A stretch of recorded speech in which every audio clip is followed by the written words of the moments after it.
On Father's Day, my own son said, "I wish you'd never been my dad." I stood up and said then, "Live as if you never had a father." I drove off in the Porsche. He texted, "Bring my car back or I'm calling the cops." It wasn't his. On Father's Day, my own son looked at me in front of 50 wealthy guests and said, "I wish you had never been my dad." I did not yell. I did not cry. I simply stood up and told him to live as if he never had a father. Then I walked to the driveway and drove off in his brand new Porsche. 10 minutes later, my phone lit up with a text.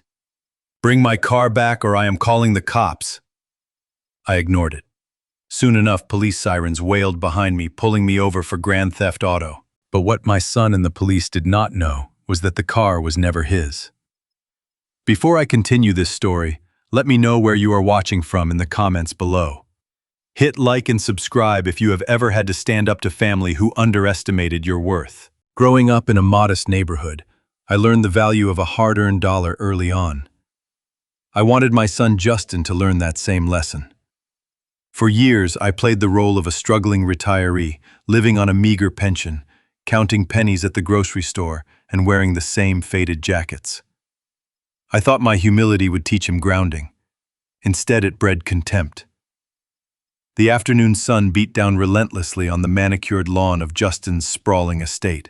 It was Father's Day, a day supposedly meant for honor and gratitude, but I found myself relegated to a rusted patio chair at the furthest edge of the yard. The air smelled of expensive catered barbecue and expensive perfumes. Waiters in crisp white shirts circulated with silver trays of appetizers, pouring champagne into crystal flutes for people I barely knew. Justin, my 38-year-old son, stood by the outdoor kitchen holding court with a group of real estate developers. He wore a designer linen shirt and an arrogant smirk, laughing loudly at his own jokes. Beside him stood his wife, Megan. She was busy adjusting her diamond necklace and making sure the guests noticed her new designer shoes. She had always looked at me as if I were an unpleasant stain on her perfect life. I watched them all with a quiet patience, sipping my lukewarm water. I was not there for the food or the fake smiles. I was there to see my grandson. The little boy was playing with a toy truck near the pool, laughing a beautiful, bright sound.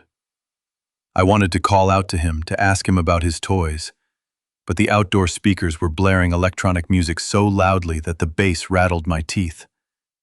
I stood up slowly, feeling the ache in my knees, and made my way through the crowd of polished guests. I tapped Justin lightly on the shoulder. He turned around, his smile dropping instantly when he saw me. "What is it, Dad?" he asked, his tone dripping with irritation. I smiled softly and asked if he could lower the music just a bit so I could hear my grandson laughing. It was a simple request. A small favor from a father to a son on a day meant to celebrate fathers. But Justin did not see it that way. He saw a man in a worn-out sweater embarrassing him in front of his wealthy friends. He slammed his drink down on the granite counter. The sudden noise made the nearby guests fall silent. 50 pairs of eyes turned to look at us. "You are unbelievable, Dad!" Justin snapped, his voice echoing across the sudden quiet of the patio. "You come to my house, eat my food, and now you want to dictate how I host my parties?" I kept my voice calm. "I just wanted to hear the boy, Justin, that is all." Megan stepped forward, crossing her arms. "Really, Lawrence?" she sneered. "You always find a way to ruin the mood. Maybe if you spent less time complaining and more time working, you would have a house where you could make the rules." Justin laughed, a harsh, bitter sound. "Work. My dad does not know the meaning of the word." He looked at me, his eyes filled with a disgust that cut deeper than any knife. "I wish you had never been my dad. You have been a financial anchor around my neck my entire life." A heavy silence fell over the yard. The guests watched, waiting for my reaction. They expected me to shrink away, to apologize, to retreat to my corner in shame. I looked at the boy I had raised, the boy whose scraped knees I had bandaged, whose college tuition I had paid. I did not yell. I did not cry. I simply looked him dead in the eye and spoke with a terrifying calm. Then live as if you never had a father. I turned my back on him. I walked away from the stunned crowd, ignoring Megan's scoff. I walked straight down the cobblestone driveway toward the gleaming, brand-new Porsche 911 sitting near the gates. I reached into my pocket, pulled out a heavy metal key fob and unlocked the doors.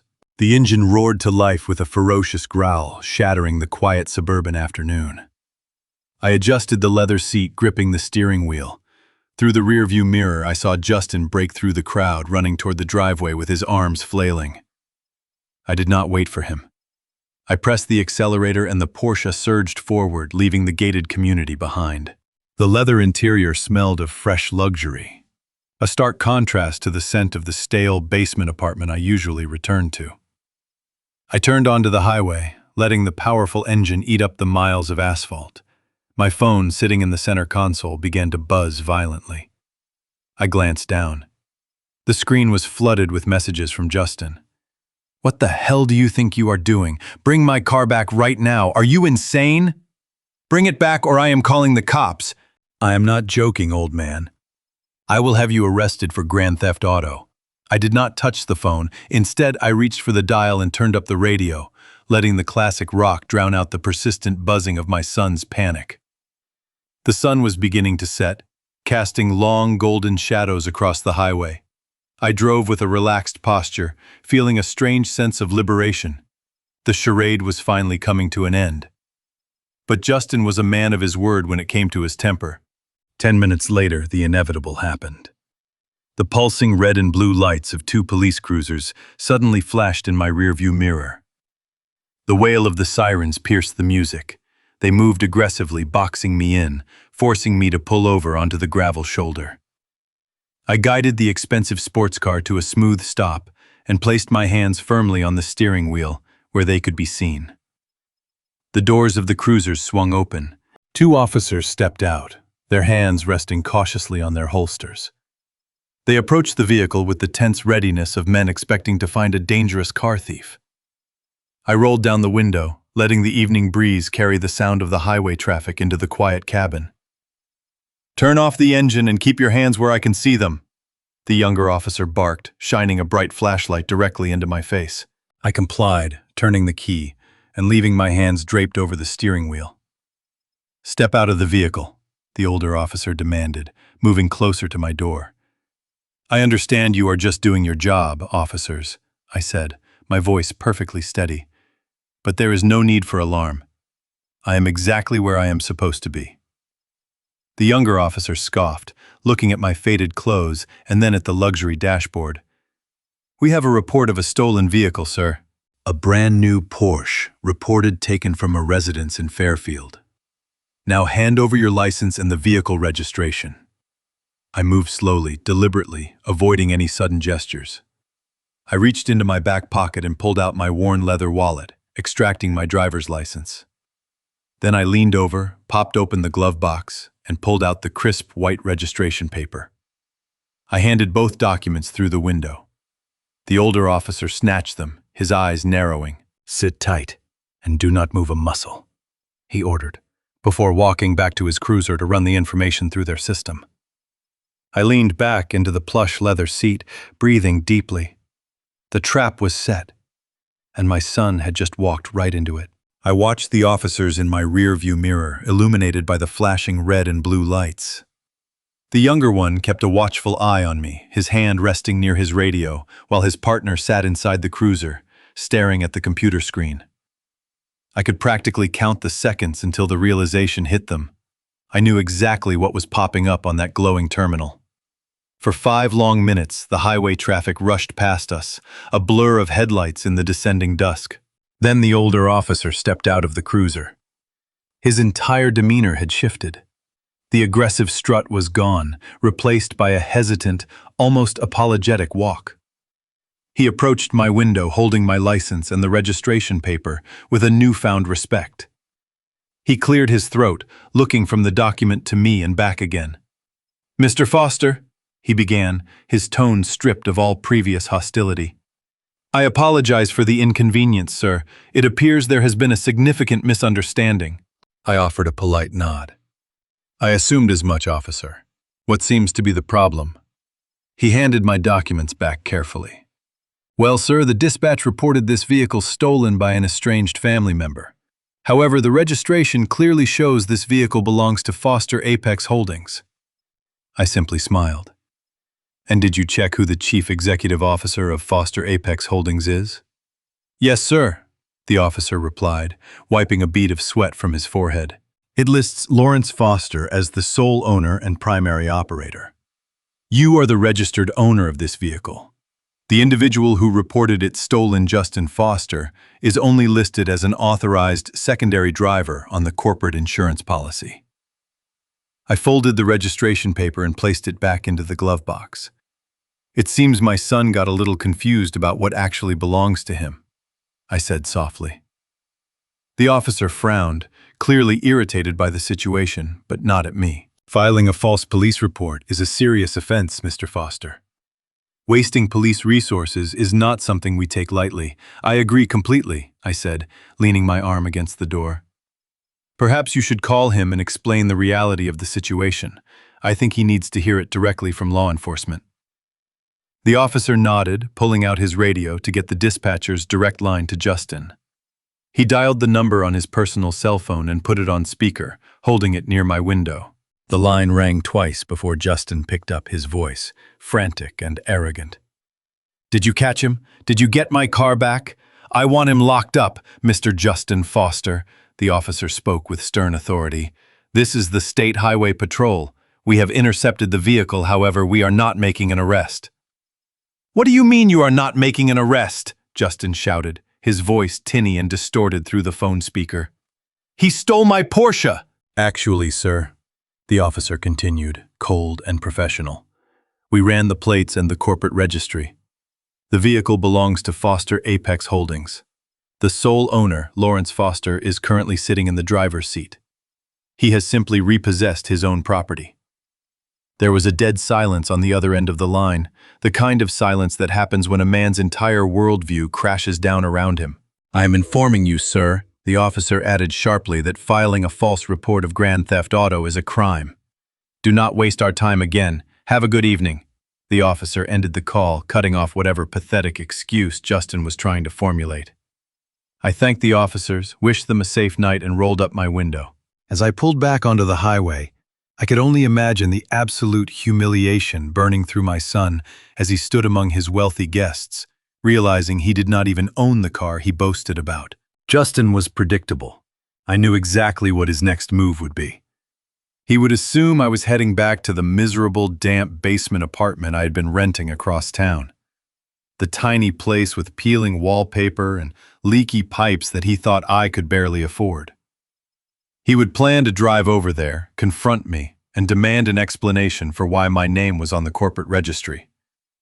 He would think it was a clerical error or some technicality he could bully me out of. But I did not drive to the basement apartment. That place was just a stage, a prop in a 20-year-long play I had constructed to teach him humility. A play that had spectacularly failed. Instead, I steered the Porsche toward the heart of the city, where the towering glass skyscrapers scraped against the night sky. The city lights reflected off the sleek hood of the car as I glided into the exclusive financial district. I approached a towering high-rise building known for housing the elite. The heavy iron gates of the private underground parking garage recognized the transponder in my vehicle and swung open silently. I parked in my designated spot, a reserved enclave surrounded by vintage luxury cars. Taking the private express elevator, I ascended to the penthouses. The doors opened directly into my actual home. It was a sprawling, modern masterpiece with floor-to-ceiling windows offering a panoramic view of the entire city skyline. Hardwood floors, abstract art, and pristine leather furniture decorated the massive space. This was the real Lawrence Foster. 20 years ago, I sold a global logistics empire for an amount of money that ensured my bloodline would never have to work another day in their lives. But I had seen what unearned wealth did to children. I had watched the sons of my business partners turn into lazy, entitled monsters. I wanted Justin to be different. I wanted him to build his own empire. So I hid my wealth. I pretended to be a lower-middle-class pensioner. But I could not bear to see him struggle. Every time his boutique real estate firm was about to go bankrupt, an anonymous shell company would miraculously invest. When he needed a down payment for that sprawling estate, a phantom trust fund approved his loan. I subsidized his entire self-made life through a complex web of corporate entities holding the strings in the shadows. I gave him the illusion of success, hoping the struggles would build his character. But tonight proved that my subsidies only built his arrogance. He believed he was a self-made king, and I was just the anchor dragging him down. I walked over to the massive mahogany desk in my home office and picked up the secure landline. I dialed a number I had kept on speed dial for decades. The line was answered on the first ring by a sharp professional voice. "Mr. Whitman speaking." "Evening, Whitman," I said, staring out at the city lights. "It is time." I could hear the rustle of papers on the other end. Mr. Whitman was my wealth manager, a ruthless and highly efficient man who handled the invisible architecture of my empire. He knew exactly what I meant. "Are we initiating Protocol Zero, Mr. Foster?" he asked, his tone serious. Protocol Zero. The complete and total severing of all financial lifelines holding up Justin Foster's life. Every blind trust, every anonymous dividend, every corporate shield would be instantly revoked. "Yes, Whitman," I replied, my voice devoid of any hesitation. "Pull the plug on everything. Close the accounts, freeze the assets, and call in the markers on the real estate firm. Tonight, the subsidies end." "Understood, sir," Mr. Whitman said. "By tomorrow morning, his empire will not exist. Good night, Mr. Foster." I hung up the phone. I poured myself a glass of expensive bourbon and stood by the window looking out over the city. My son wanted to live as if he never had a father. Starting tomorrow morning, he was going to find out exactly how much his father had been holding up his entire world. The morning sun poured through the floor-to-ceiling windows of my downtown penthouse, illuminating the pristine hardwood floors. I sat at my mahogany desk, sipping a cup of dark roast coffee and watching the city wake up below me. My phone buzzed against the polished wood. It was an email from Justin. I opened it, expecting to see a frantic apology, or at least some confusion about the car registration. Instead, I found exactly what I should have expected from a man who had spent his entire life believing the world owed him everything. The subject line read simply, "Allowance terminated." The email was a masterpiece of misplaced arrogance. Justin wrote that my behavior at his barbecue was inexcusable and that stealing his vehicle was the final straw. He claimed he had spoken to the police and generously decided not to press charges to save me from dying in a prison cell. He then declared that my $500 monthly allowance was officially cut off, effective immediately. He added that my cheap clothes were an embarrassment to Megan and that my presence was toxic to his high society friends. He ended the message by stating that I was completely banned from seeing my grandson until I issued a formal written apology to him and his wife. I read the email twice. I did not feel angry. I only felt a deep, profound sadness that the boy I raised had become so utterly disconnected from reality. He truly believed that $500 a month was the only thing keeping me from starving in the streets. He believed he was the king of a castle he built with his own two hands. He did not know that his entire kingdom was built on my land. I set the phone down and took another sip of coffee. The time for lessons disguised as struggles was over. The time for harsh reality had arrived. I picked up my secure landline and called Mr. Whitman. The phone rang only once before my wealth manager answered, with his usual crisp efficiency. "Good morning, Mr. Foster," he said. "Protocol Zero is fully active. The financial severing is complete across all boards." I thanked him and asked about the specific status of the residential property. Mr. Whitman confirmed that the process server was already pulling up to the gates of Justin's estate. I leaned back in my leather chair, picturing the scene unfolding miles away in the affluent suburbs. Justin would be waking up with a hangover from his expensive catering and his imported champagne. Megan would be complaining about the drama from the day before, and then the doorbell would ring. According to the precise schedule I had laid out, A man in a plain suit was currently standing on Justin's grand front porch. Justin would open the door in his silk robe, expecting a package delivery or perhaps an apologetic neighbor. Instead, the man would ask for Justin Foster, confirm his identity, and hand him a thick manila envelope before turning and walking away without another word. Inside that envelope was a legally binding 30-day eviction notice. It was drafted impeccably by my legal team, leaving zero room for negotiation or delays. It detailed that the current occupants were in violation of their primary lease agreement and were required to vacate the premises entirely within 1 month. I knew exactly how Justin would react. He would laugh first. He would assume it was a prank played by one of his real estate buddies or perhaps a scam. Then he would look at the official seals, the court stamps, and the signature of the property management firm. Panic would start to set in. He would immediately march into his home office and call his mortgage broker. He would be furious, demanding to know why the bank was sending him eviction notices for a house he firmly believed he owned. Mr. Whitman had anticipated this exact reaction. The broker Justin used was not an independent agent. He was a direct employee of a subsidiary financial firm owned entirely by Foster Apex Holdings. I asked Mr. Whitman to patch me into the customer service recording system so I could hear the inevitable phone call in real time. A few minutes later, a soft click on the line indicated the connection was successfully made. I sat in absolute silence, listening to the audio feed from the broker's office. Justin's voice exploded through the speaker, loud and frantic. "What is the meaning of this?" he shouted. "I just received an eviction notice for my own house. I pay my mortgage on time every single month. I want this fixed right now or I am suing your entire firm." The broker, a calm and highly trained professional, responded evenly. "Please hold on a moment, sir, while I pull up your residential file."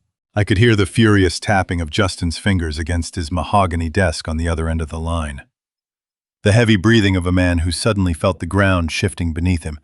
The broker returned to the call a moment later. "Mr. Foster, I am looking at your file right now. You do not hold a mortgage with our institution." "What are you talking about?" Justin demanded, his voice cracking with unadulterated rage. "I put down $200,000 on this house 5 years ago. I sign the checks every month. I even built a custom swimming pool in the backyard. You are my broker." The broker maintained his steady professional tone. "Sir, you did not put down $200,000.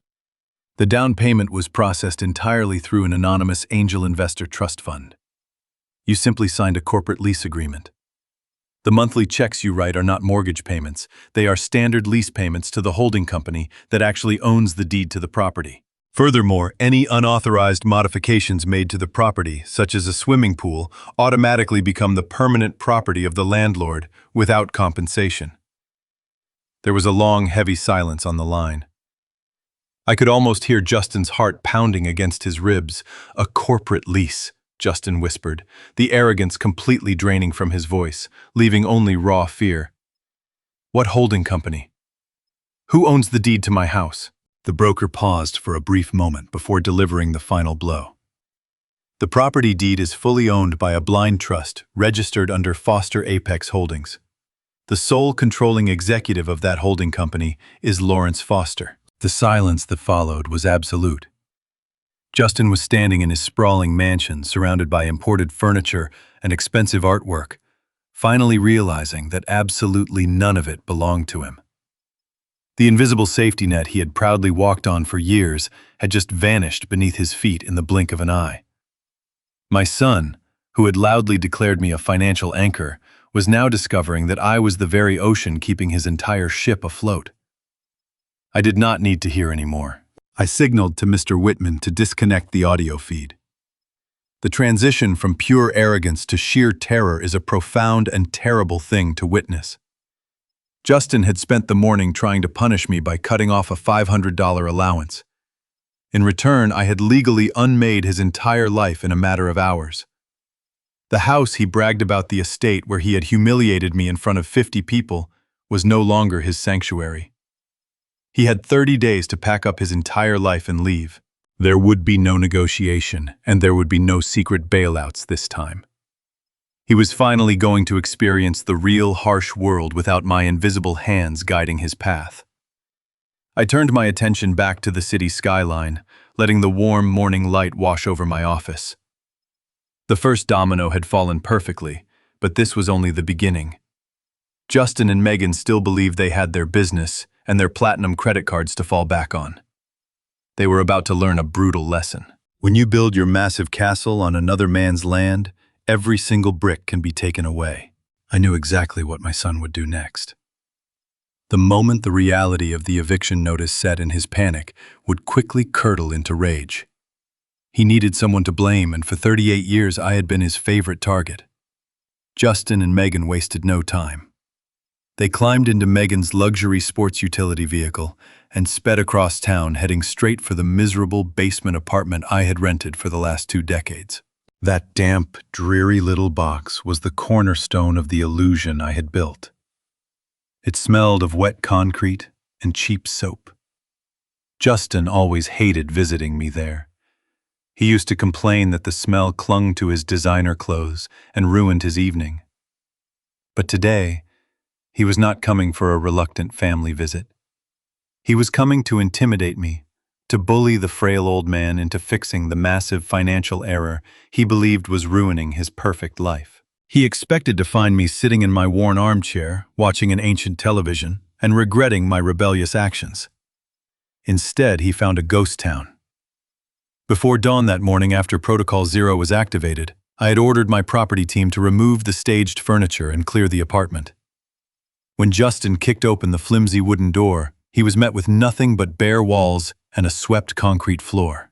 Every piece of thrift store furniture, every faded photograph, every trace of the pathetic pensioner he despised was completely gone. I could imagine his face turning red with frustration as he paced the empty room, screaming my name into the hollow space. He thought I was running from him. He thought I was a scared old man, hiding from his powerful, wealthy son. He had no idea that I was simply waiting for him to catch up to the truth. Desperation makes arrogant people unexpectedly resourceful. Justin suddenly remembered the family location sharing feature on my cell phone. He had insisted I install the tracking software 3 years ago, claiming it was for my own safety in case I wandered off and got lost in the city. In reality, he just wanted to make sure I never showed up at his country club events unannounced and embarrassed him in front of his elite social circle. I had left the tracking signal active on purpose. I wanted him to find me. I wanted him to follow the digital breadcrumbs all the way to the heart of the reality he had ignored his entire life. From my penthouse office window, I watched the location dot of Megan's vehicle speeding through the city grid on my computer monitor. They were moving rapidly away from the impoverished neighborhood and driving directly into the center of the financial district. I pictured the deep confusion spreading across their faces as the navigation system guided them past towering glass skyscrapers and high-end corporate boutiques. They probably thought my phone had been stolen by a mugger or that I was riding a public bus through the downtown transit corridor. They pulled up to the curb outside my building. The high-rise was an architectural marvel of polished steel and black marble, a literal fortress built for the ultra-wealthy and the globally elite. It was the absolute last place on earth my entitled son would ever expect to find his burdensome father. He left his expensive vehicle parked illegally in the loading zone, not caring about the consequences or the valets shouting at him. He and Megan stormed up the wide granite steps, marching toward the revolving glass doors with the blind entitlement of people who firmly believed they owned the world. The lobby of my residential building was a sanctuary of hushed voices and pristine surfaces. It was managed by a highly trained concierge team and secured by former military personnel who did not tolerate foolishness. It was certainly not a place for suburban tantrums or domestic disputes, but Justin and Megan did not care about basic decorum. They burst through the heavy glass doors, bringing the chaotic energy of a street brawl right into the serene space. I watched the entire pathetic scene unfold on the security monitors on my massive mahogany desk. Justin marched directly up to the concierge desk, slapping his open hands down on the imported Italian marble. He demanded to know where the crazy old man with the stolen cell phone was hiding. The head concierge, a polite but incredibly firm professional named Arthur, calmly asked Justin to lower his voice and step back from the desk. Megan immediately lost her temper. She pointed her manicured finger directly at Arthur's face, screaming that they were important, wealthy people, and that he was just a glorified doorman who needed to learn his place. She demanded they be allowed upstairs immediately to search the premises for a trespassing elderly man. Arthur did not blink. He simply pressed a silent panic button hidden under his desk. Within seconds, 3 massive security guards in tailored black suits materialized from the shadows of the lobby. They formed a solid human wall between the front desk and my furious son. Justin tried to puff out his chest, attempting to physically intimidate men who spent their lives handling real violent threats. He shouted that his father was a thief and a squatter who had snuck into the building to hide. The lead security guard informed Justin that he was creating a public disturbance and needed to vacate the lobby immediately or face imminent arrest by the city police. The loud commotion echoed off the high ceilings, drawing the disgusted stares of passing corporate executives and wealthy residents. Justin was making a complete fool of himself on a stage he did not even comprehend. It was finally time for me to make an appearance. I stood up from my desk and smoothed the lapels of my suit. It was a bespoke charcoal gray suit tailored specifically for me in Italy, paired with a crisp white dress shirt and polished leather Oxfords. My silver hair was neatly trimmed and professionally groomed. I looked exactly like the man I truly was, the founder and chief executive officer of a global logistics empire. I stepped out of my office and into the private express elevator, pressing the glowing button for the ground floor. The doors slid closed, sealing me in a quiet metallic hum as I descended from the clouds. Down in the lobby, the shouting was reaching a fever pitch. Justin was threatening to sue the building management company, and Megan was crying fake dramatic tears, trying to garner sympathy from the wealthy onlookers. A soft, elegant chime echoed through the vast lobby. The heavy brass doors of the private executive elevator slid open smoothly. The heavy silence that rippled through the room was immediate and absolute. I stepped out of the elevator and walked across the shiny marble floor. My footsteps echoed with a heavy, authoritative rhythm that demanded attention. Justin froze mid-sentence. His mouth hung open. Megan dropped her fake tears instantly, her eyes wide with total, unadulterated shock. They stared at me as if they were looking at an alien life form that had just landed on Earth. They were desperately searching for the hunched, tired old man in the faded brown thrift store cardigan. Instead, they were looking directly at a titan of industry. I stopped 10 feet away from them, completely flanked by my elite security team. Justin blinked rapidly, trying to process the visual information his brain was actively rejecting. "Dad?" he whispered, his voice trembling with a mixture of deep fear and profound confusion. "What are you wearing right now? Whose expensive clothes are those? What are you doing coming out of the private elevator?" I looked at him with an expression of pure, icy indifference. "I am standing in the lobby of my own residential building, Justin," I said, my voice carrying clearly across the quiet room. "And you are currently trespassing on private property." Megan grabbed Justin's arm, her knuckles turning completely white. She looked around the opulent lobby and then back at my tailored suit. The harsh reality of the eviction notice, the blocked credit cards, and the corporate registry was finally connecting in her materialistic mind. "Lawrence," she stammered, her arrogant tone completely gone, replaced by raw panic. "What is happening right now? We went to your basement apartment, but you were gone. What is this place?" I ignored her entirely, keeping my cold eyes locked firmly on my son. "You came here today to physically intimidate a frail old man," I said, my tone dropping the temperature in the room. "You came here to scream and bully your way out of the consequences of your own massive arrogance. But that frail old man does not exist. He never existed. He was just a carefully constructed mirror reflecting your own ugly character back at you." And what I saw over the years was a selfish, ungrateful child who openly despises the very hand that feeds him. Justin tried to step forward, but the security guards instantly stepped up and blocked his path. Dad, please, he pleaded, reaching a hand out toward me. We can talk about this like rational adults. Let us go upstairs to your apartment right now. We can sit down and figure out this whole holding company mistake. I shook my head, slowly rejecting his plea without an ounce of sympathy. There is no mistake, Justin. There is no negotiation, and there will be no family meeting. You stood in front of 50 people and told me to live as if I never had a son. I am simply fulfilling your specific request. I turned my attention to Arthur the concierge. Arthur, these individuals are not welcome here ever again.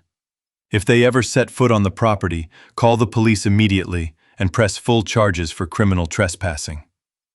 Understood perfectly, sir, Arthur replied smoothly. Justin tried to shout my name again, but the security guards were already moving in.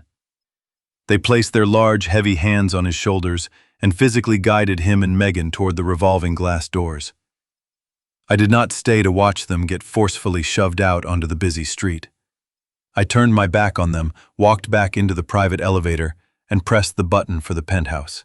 The heavy brass doors closed securely, shutting out the desperate, pathetic cries of a son who had just realized he had thrown away the only true wealth he ever had in his life. After the humiliating expulsion from the marble lobby, Megan completely refused to face the reality of what had just happened.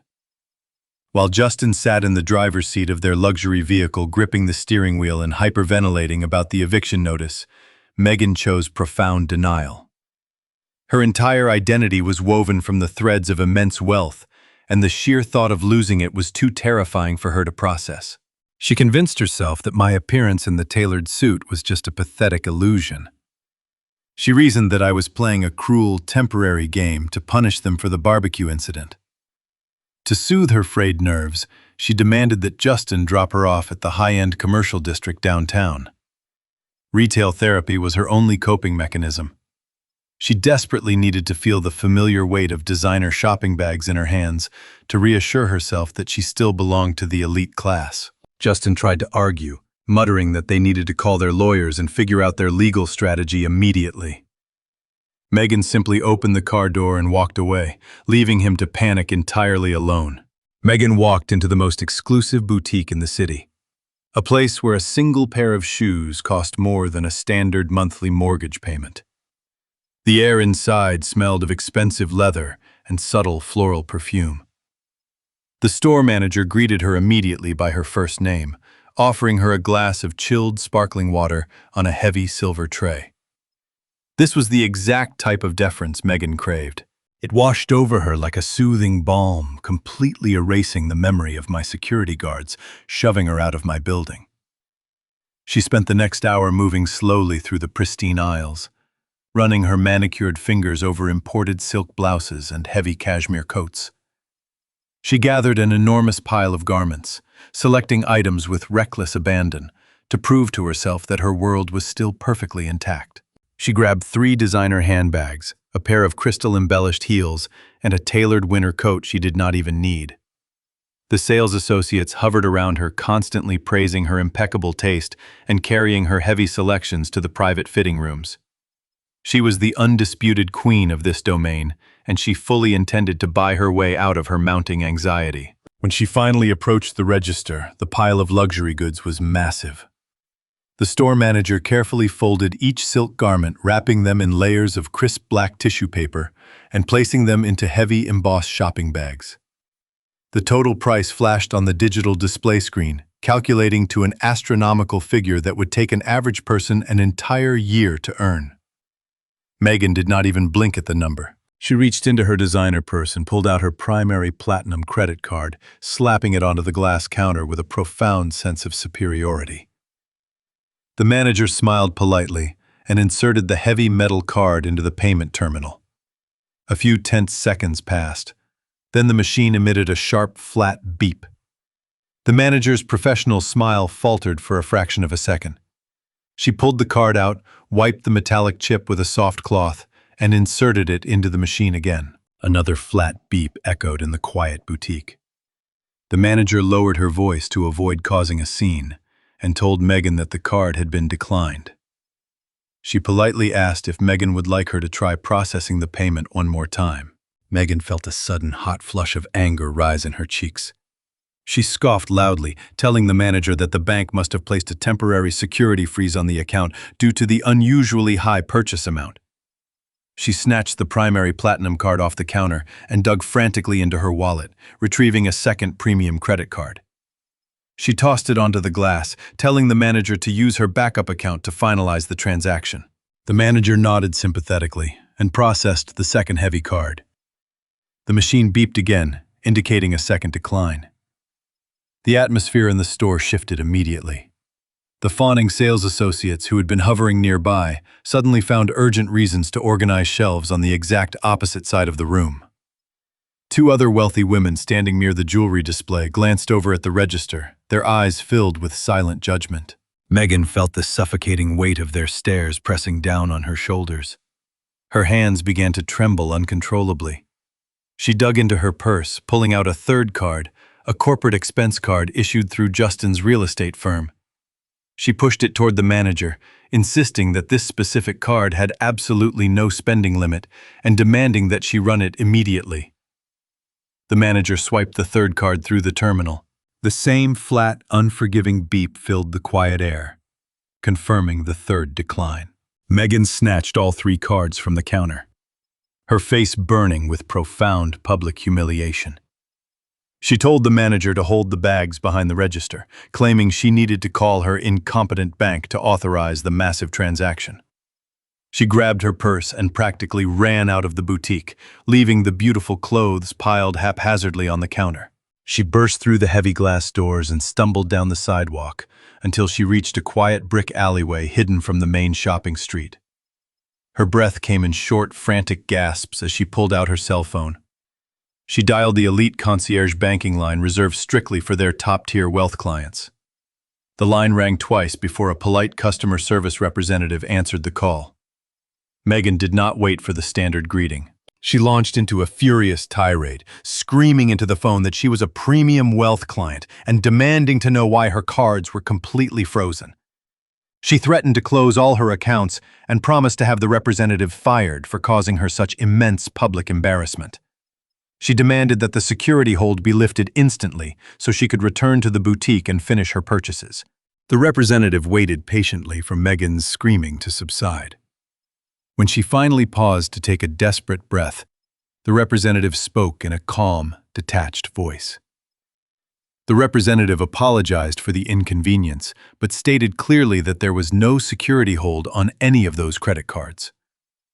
Megan frowned, gripping the phone tighter. She demanded to know why the cards were declining if there was no security freeze. The representative typed a few keys on their computer system and informed Megan that all three of those credit lines had been permanently closed. Megan froze completely. The sounds of the busy city street around her seemed to fade into a dull, distant hum. The anger drained out of her body, leaving behind a cold, creeping terror. She insisted that she did not close the accounts, and that the bank could not legally terminate them without her direct permission. The representative sighed softly and explained the reality of her financial situation. The representative stated that Megan was not the primary account holder. She was merely listed as an authorized user on the accounts. The primary account holder, Foster Apex Holdings, had contacted the executive banking department that morning and ordered the immediate and permanent termination of all credit lines associated with her name and her husband's name. The representative confirmed that there was absolutely no available credit remaining under her profile. The phone slipped from Megan's hand and clattered onto the dirty concrete sidewalk.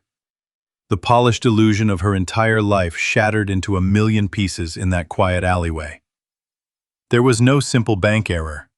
There was no temporary security freeze that could be resolved with an angry phone call. The invisible financial safety net she had confidently danced upon for her entire marriage had been violently cut away, leaving her suspended over a terrifying abyss of poverty. She leaned her back against the cold brick wall, sliding down slowly until she was sitting directly on the filthy ground. Her expensive designer dress gathered street dust, but she could not bring herself to care. She looked down at her perfectly manicured hands, realizing with crushing clarity that she could not even afford to buy a simple cup of coffee to calm her shattering nerves. She was stranded in the most expensive commercial district in the entire city with absolutely no money, no financial leverage, and a husband whose real estate business was likely facing the exact same catastrophic fate. The quiet old man she had brutally mocked just 24 hours ago. The man she loudly claimed was a toxic embarrassment to her high society friends had just eradicated her elite status with a single phone call. She sat in the alleyway and finally understood the devastating true cost of her arrogance. The wealth was never theirs, and now they were completely and utterly broke. Justin sat behind his massive glass desk in the corner office of his boutique real estate firm. The walls were decorated with framed magazine articles praising his rapid rise in the commercial property market. He had spent years cultivating the image of a self-made prodigy who possessed an innate genius for closing impossible deals. But the truth was far less glamorous. It was the 28th day of the month.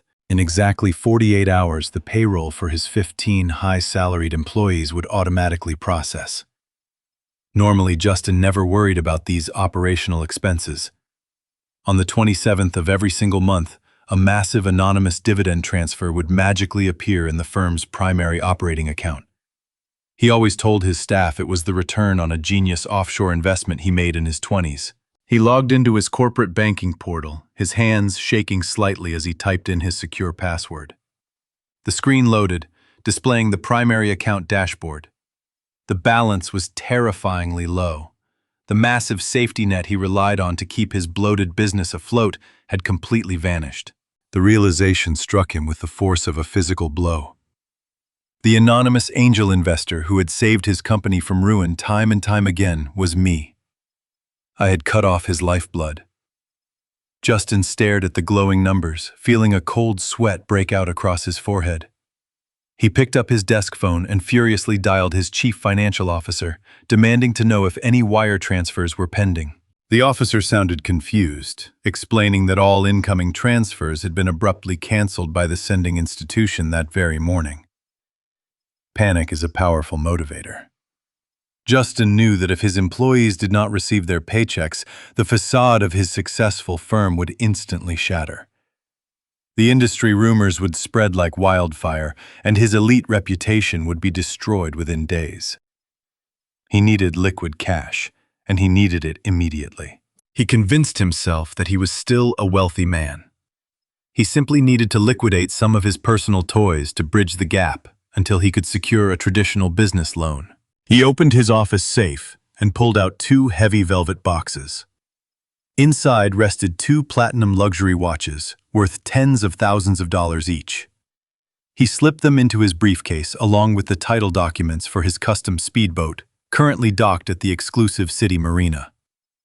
He also grabbed the deed portfolio for a secondary residential property he had purchased as a flip project last year.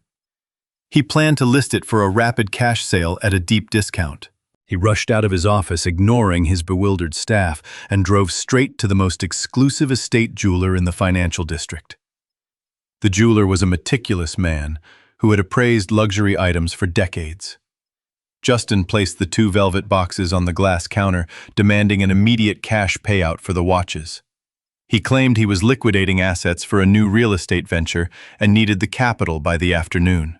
The jeweler carefully examined the timepieces with a specialized loupe, noting their pristine condition and verifying their serial numbers in a global database. Justin tapped his foot, impatiently confident that he was about to walk out with a briefcase full of money. A few minutes later, the jeweler's expression shifted from polite interest to cautious concern. He placed the watches back into their boxes and pushed them across the counter. He informed Justin that he could not purchase the items. Justin exploded, demanding to know why the jeweler was refusing a perfectly legitimate transaction. The jeweler calmly explained that the serial numbers were flagged in a corporate registry. The watches were registered as corporate gifts purchased by Foster Apex Holdings. A strict legal lien was attached to both items, prohibiting any resale or transfer of ownership without the explicit written authorization of the holding company chief executive officer. Justin snatched the boxes, feeling the walls closing in. He marched out of the store and immediately dialed his yacht broker on his cell phone, ordering him to sell the speedboat to the highest bidder by sunset. The yacht broker listened to Justin's frantic demands and asked him to hold the line while he pulled up the marine registry. Justin paced the sidewalk outside the jewelry store, telling himself that the boat alone would cover the payroll deficit. The broker returned to the line, his voice tight with discomfort. He explained that the speedboat could not be listed on any market. The marine title was heavily restricted by a massive corporate lien. It was officially registered as a recreational asset of Foster Apex Holdings. The broker added that he had actually just received a legal notice from a Mr. Whitman ordering the marina to impound the vessel until further notice. Justin hung up the phone, breathing heavily. He was running out of options, and time was slipping away rapidly. He pulled out the deed portfolio for his secondary investment property. This was his final safety net. He dialed his most aggressive real estate agent, instructing her to list the property for a fire sale cash purchase at half its market value. He pleaded with her to find a buyer before the end of the week. The real estate agent told Justin she needed to run a quick title search to prepare the listing documents.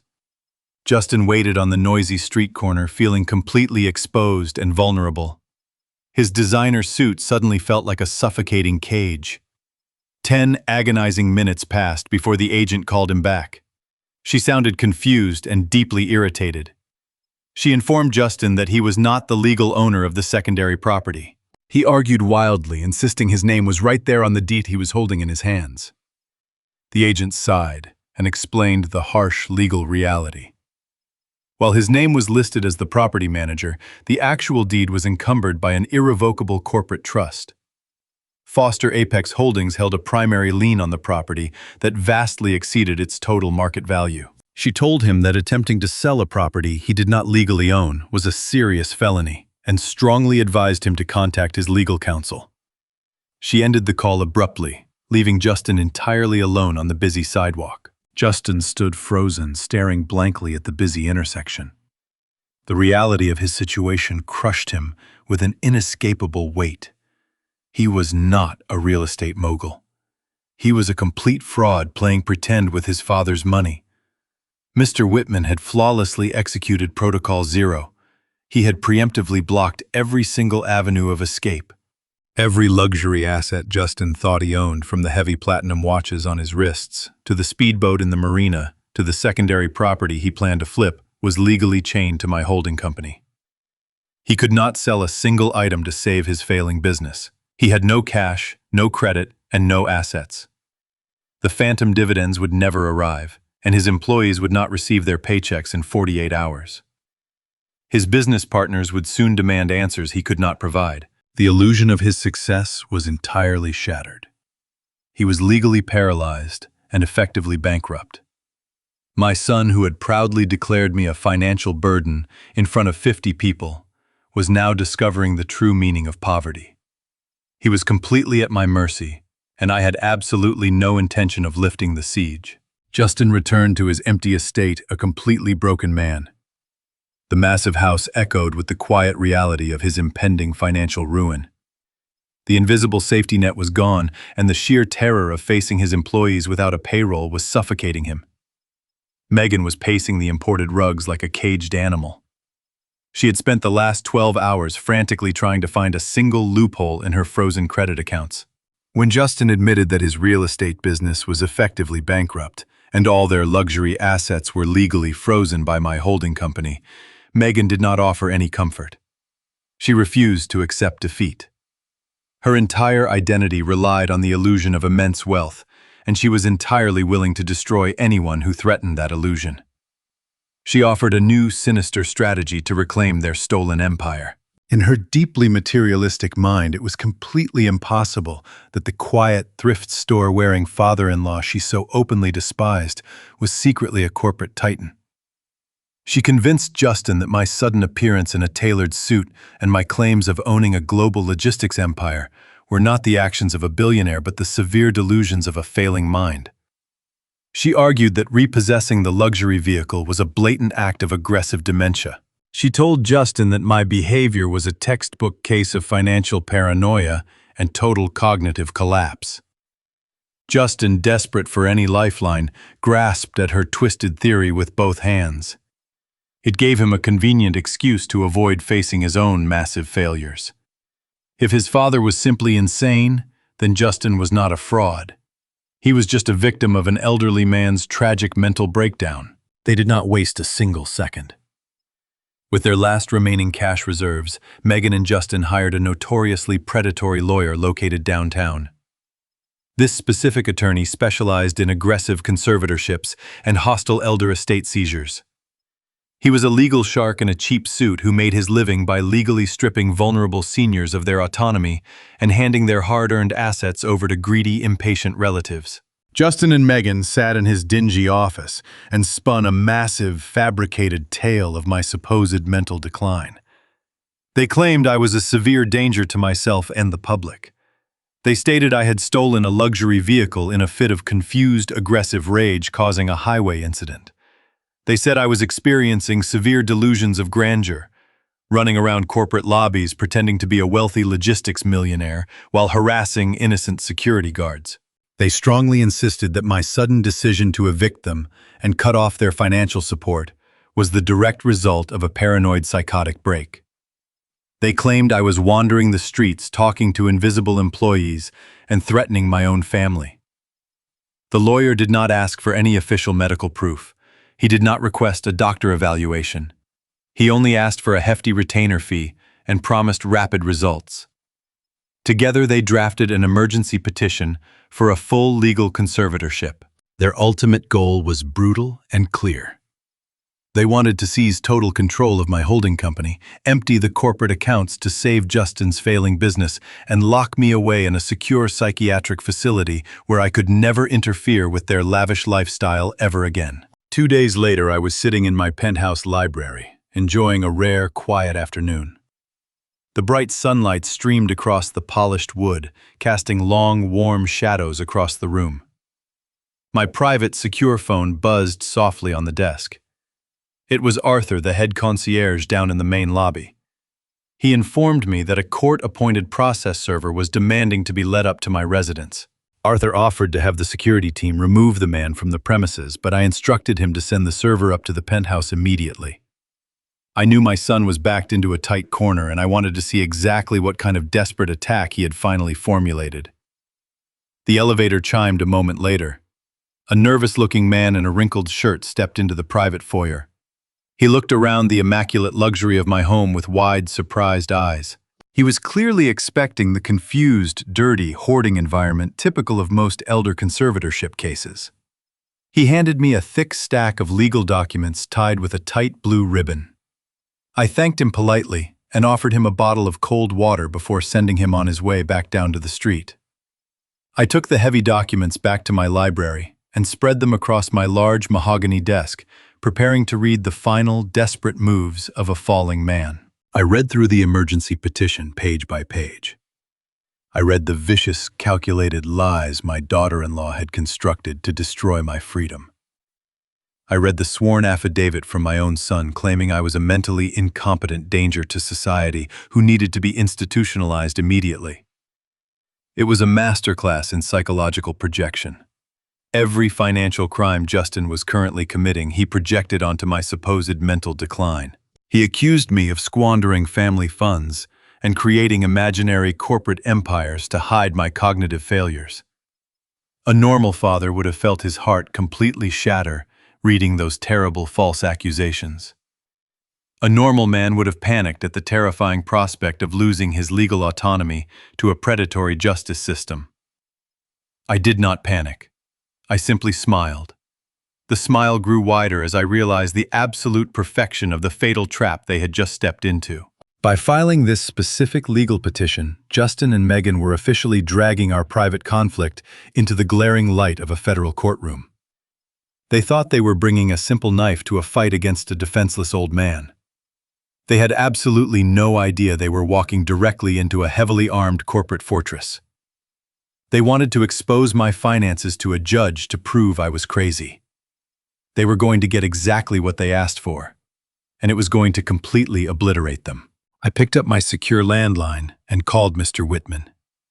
He answered on the first ring with his usual crisp efficiency. I told him that my son had just filed an emergency petition for conservatorship and intended to prove to a judge that I was mentally incompetent. Mr. Whitman let out a rare, dry chuckle over the phone. He understood the strategy instantly. He assured me that our legal defense would not just deflect their absurd claims, but completely decimate their standing. I instructed him to immediately contact our corporate legal team and prepare the official financial ledgers for Foster Apex Holdings. I wanted every single bank transfer, every blind trust document, and every anonymous dividend payout from the last 10 years verified, bound, and notarized for court presentation. I also ordered him to gather the pristine cognitive evaluations I had completed just 3 months ago for my corporate insurance policies. Those evaluations were conducted by the top neurologists in the country, certifying my mind was sharper than executives half my age. Finally, I ordered him to initiate a deep forensic audit of Justin's boutique real estate firm. If we were going to court, we were going to bring a mountain of undeniable truth. Justin wanted to prove his success and my insanity in a court of law. I was finally going to give him the grand public audience he so desperately craved. The final pieces were moving into place, and my son was completely blind to the destruction waiting for him. The next morning, I was not resting in bed. Nor was I wandering the streets in a state of paranoid confusion, as my daughter-in-law had so vividly described in her legal filings. I was standing at the head of the massive obsidian conference table in my penthouse library. The room was flooded with bright natural light reflecting off the polished wood and the expensive leather chairs. Seated around the table were 4 of the most ruthless and intelligent financial advisors in the city, alongside Mr. Whitman and 2 senior corporate attorneys. We were not discussing my health or my living arrangements. We were systematically dismantling the illegal financial structures my son had built using my name. We were executing a surgical strike on his remaining assets and preparing the ultimate legal counteroffensive. The atmosphere in the room was electric, charged with the precise, focused energy of a multi-million-dollar corporate raid. Right in the middle of a complex discussion regarding the freezing of Justin's secondary shell companies, the private elevator chimed. Arthur the concierge had called up exactly 2 minutes prior, informing me that a very specific type of uninvited guest had arrived in the lobby. He told me they carried official state badges and demanded immediate access to my residence for a mandatory wellness check. I had instructed Arthur to let them up without delay. I knew exactly who had sent them, and I was entirely prepared for their arrival. The heavy brass doors of the elevator slid open. 2 individuals stepped into my private foyer. They were not wearing police uniforms, but their demeanor carried the weight of government authority. A woman with a stern expression holding a thick clipboard, and a younger man scanning the environment with sharp, observant eyes. They were agents from Adult Protective Services, the very people tasked with rescuing vulnerable seniors from neglect and abuse. Megan had played her hand exactly as I anticipated. She knew the conservatorship petition would take days to process through the courts, so she tried to accelerate the timeline by weaponizing a state agency.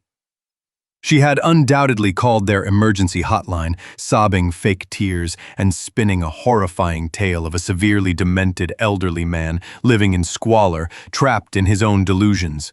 She wanted them to break down my door, drag me out in a state of confusion, and institutionalize me before I could mount any legal defense. I stepped away from the conference table and walked gracefully toward the foyer. I was wearing a pristine navy blue tailored suit, my silver hair perfectly groomed, my posture straight and commanding. I extended my hand to the lead agent, offering a polite and confident smile. "Good morning," I said, my voice carrying the resonant authority of a chief executive. "I am Lawrence Foster. I assume you are here regarding the anonymous welfare report filed by my daughter-in-law, Megan Foster." The 2 agents stopped dead in their tracks. The stern expression on the woman's face instantly cracked, replaced by profound confusion. She looked down at her clipboard, scanning the urgent notes describing a frail, aggressive, and severely disoriented senior citizen living in unsafe conditions. She looked back up at me then, past my shoulder into the expansive, sunlit library. She saw the obsidian conference table, the glowing laptops, the immaculate cleanliness of the penthouse, and the 6 high-powered professionals in bespoke suits pausing their meeting to observe the interruption. This was the absolute furthest thing from a squalid hoarding situation or a medical emergency. "Yes, Mr. Foster," the woman replied, her authoritative tone wavering significantly. "We are from Adult Protective Services. We received a high-priority complaint regarding your cognitive health and your living environment. We are required by law to perform an immediate on-site evaluation." I nodded sympathetically, gesturing for them to step fully into the residence. "I completely understand the protocol, and I appreciate your dedication to protecting the vulnerable. Please, come in." The agents stepped forward, their eyes darting around the luxurious space, taking in the expensive abstract art, the panoramic city views, and the absolute pristine condition of every surface. They were trained to spot the subtle signs of elder neglect, expired food in the kitchen, the smell of unwashed clothes, unpaid bills stacked on tables. Instead, they were standing in a multi-million-dollar fortress of wealth and immaculate organization. I guided them toward a comfortable seating area near the windows, offering them refreshments, which they politely declined. The mail agent took a small notepad from his pocket, clearly struggling to reconcile the reality in front of him with the horrifying report they had been given. "Mr. Foster," he began carefully, "the report stated that you have been experiencing severe paranoid delusions. It claimed you recently stole a luxury vehicle and that you believe you are the owner of a massive corporation, despite living on a fixed pension." I let out a soft, genuine chuckle. I shook my head slowly, adopting the patient tone of a professor explaining a complex problem to a confused student. "It is truly tragic how greed can warp a person's perspective," I said calmly. "The vehicle in question, a Porsche 911, is legally registered to Foster Apex Holdings. I am the sole owner and chief executive officer of that holding company. I simply repossessed my own corporate asset from an authorized driver who was abusing the privilege. The authorized driver happens to be my son." The female agent frowned, flipping through her paperwork. She pulled out a printed copy of the complaint, highlighting a specific paragraph. "Sir, the report explicitly states that you have never owned a business and that your claims of corporate ownership are entirely fabricated, products of advanced dementia. The reporter was very insistent that you need immediate psychiatric confinement for your own safety." I turned toward the conference table and caught Mr. Whitman's eye. He already knew what I needed. He opened his sleek leather briefcase and extracted a thick, pristine folder bound with the official seal of the State Medical Board. He walked over and handed it directly to the lead agent. "I suggest you review those documents thoroughly," I said, watching her face as she opened the folder. "Inside you will find comprehensive cognitive and neurological evaluations. They were conducted exactly 3 months ago by Dr. Sterling, the head of neurology at the premier research hospital in this city. These evaluations were required for my corporate life insurance policies. As you can read, they certify that my cognitive function, memory, and executive reasoning are not just normal, but exceptional for a man of any age." The agents reviewed the medical documents, their eyes scanning the dense professional language and the undeniable signatures of top-tier medical professionals. The irrefutable proof of my sanity was right there in black and white, destroying Megan's vicious lies completely. But I was not finished. I signaled to one of my corporate attorneys, who brought over a second folder. This one contained the stamped and notarized business registries, proving my absolute ownership of Foster Apex Holdings, along with the official eviction notice I had served to my son the previous day. I handed this second folder to the male agent. "The true nature of this situation is quite simple," I explained, my voice devoid of emotion. "My son and his wife have been living a lavish lifestyle, entirely funded by my anonymous financial support. Yesterday, I decided to terminate that support due to their profound disrespect and immense entitlement. In retaliation, they are attempting to weaponize your agency to strip me of my legal autonomy and seize my assets. They are attempting to commit massive elder estate fraud, and they are using you as their blunt instrument." The silence in the penthouse was absolute. The two agents stood in my luxurious living room, holding ironclad proof that they had been deliberately manipulated. The tension in their posture shifted from investigatory suspicion to genuine professional outrage. They realized they had been lied to, dispatched on a fraudulent emergency call, while actual vulnerable seniors might be waiting for their help. The lead agent closed the folders, her expression hardening. "Mr. Foster," she said, her voice sharp and serious, "I sincerely apologize for this intrusion. It is glaringly obvious that the report we received was completely fabricated." The male agent nodded aggressively. Filing a false report with Adult Protective Services in an attempt to unlawfully seize assets is a severe violation. We will suspend any immediate intervention while we independently verify these medical and corporate records. Based on what we have observed today, there is no evidence that you are unsafe or cognitively impaired. We will also refer the apparent false report to our legal review unit. However, we will be opening a new file regarding your son and daughter-in-law. Their actions today strongly indicate attempted elder harassment and fraudulent manipulation of state resources. I thank them for their time and their professionalism, walking them back to the private elevator. I did not ask them to pursue the charges, but I knew they would. The bureaucratic machine that Megan had tried to use to destroy my life was now pivoting directly toward her. The elevator doors slid shut, sealing the agents inside and carrying them back down to the city. I turned back toward the library, where my financial team was waiting in stunned silence. The absolute failure of Megan's desperate attack had only solidified my resolve. They had tried to lock me away in a psychiatric ward to steal my money. They had tried to erase my freedom because they were too lazy to work for their own success. I walked back to the head of the obsidian conference table, placing my hands flat against the cool, smooth stone. I looked at Mr. Whitman and my corporate attorneys. "The wellness check is complete," I announced, a cold smile touching the corners of my mouth. "Now let us finish burying my son's fraudulent empire." The swift dismissal of Adult Protective Services provided a momentary calm, but I knew it was only the eye of the hurricane. The expedited conservatorship deposition was still looming on the horizon. Justin and Megan had made their intentions incredibly clear. They were entirely willing to use every dirty legal maneuver available to strip me of my autonomy, lock me in a psychiatric ward, and plunder my life savings. Defending myself against their absurd claims of dementia was no longer sufficient. If I merely proved my sanity, they would simply retreat, regroup, and find another insidious way to attack. I needed to completely eradicate their ability to fight. I needed to permanently neutralize the threat my son had become. I sat alone in my library, watching the afternoon shadows stretch across the obsidian conference table. The silence of the penthouse was profound, a sharp contrast to the chaotic war I was waging. I picked up my secure phone and dialed Mr. Whitman.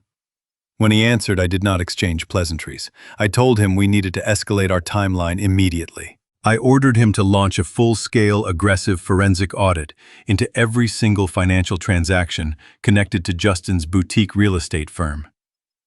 I wanted every ledger scrutinized, every loan agreement pulled, and every tax filing dissected by our top corporate accountants.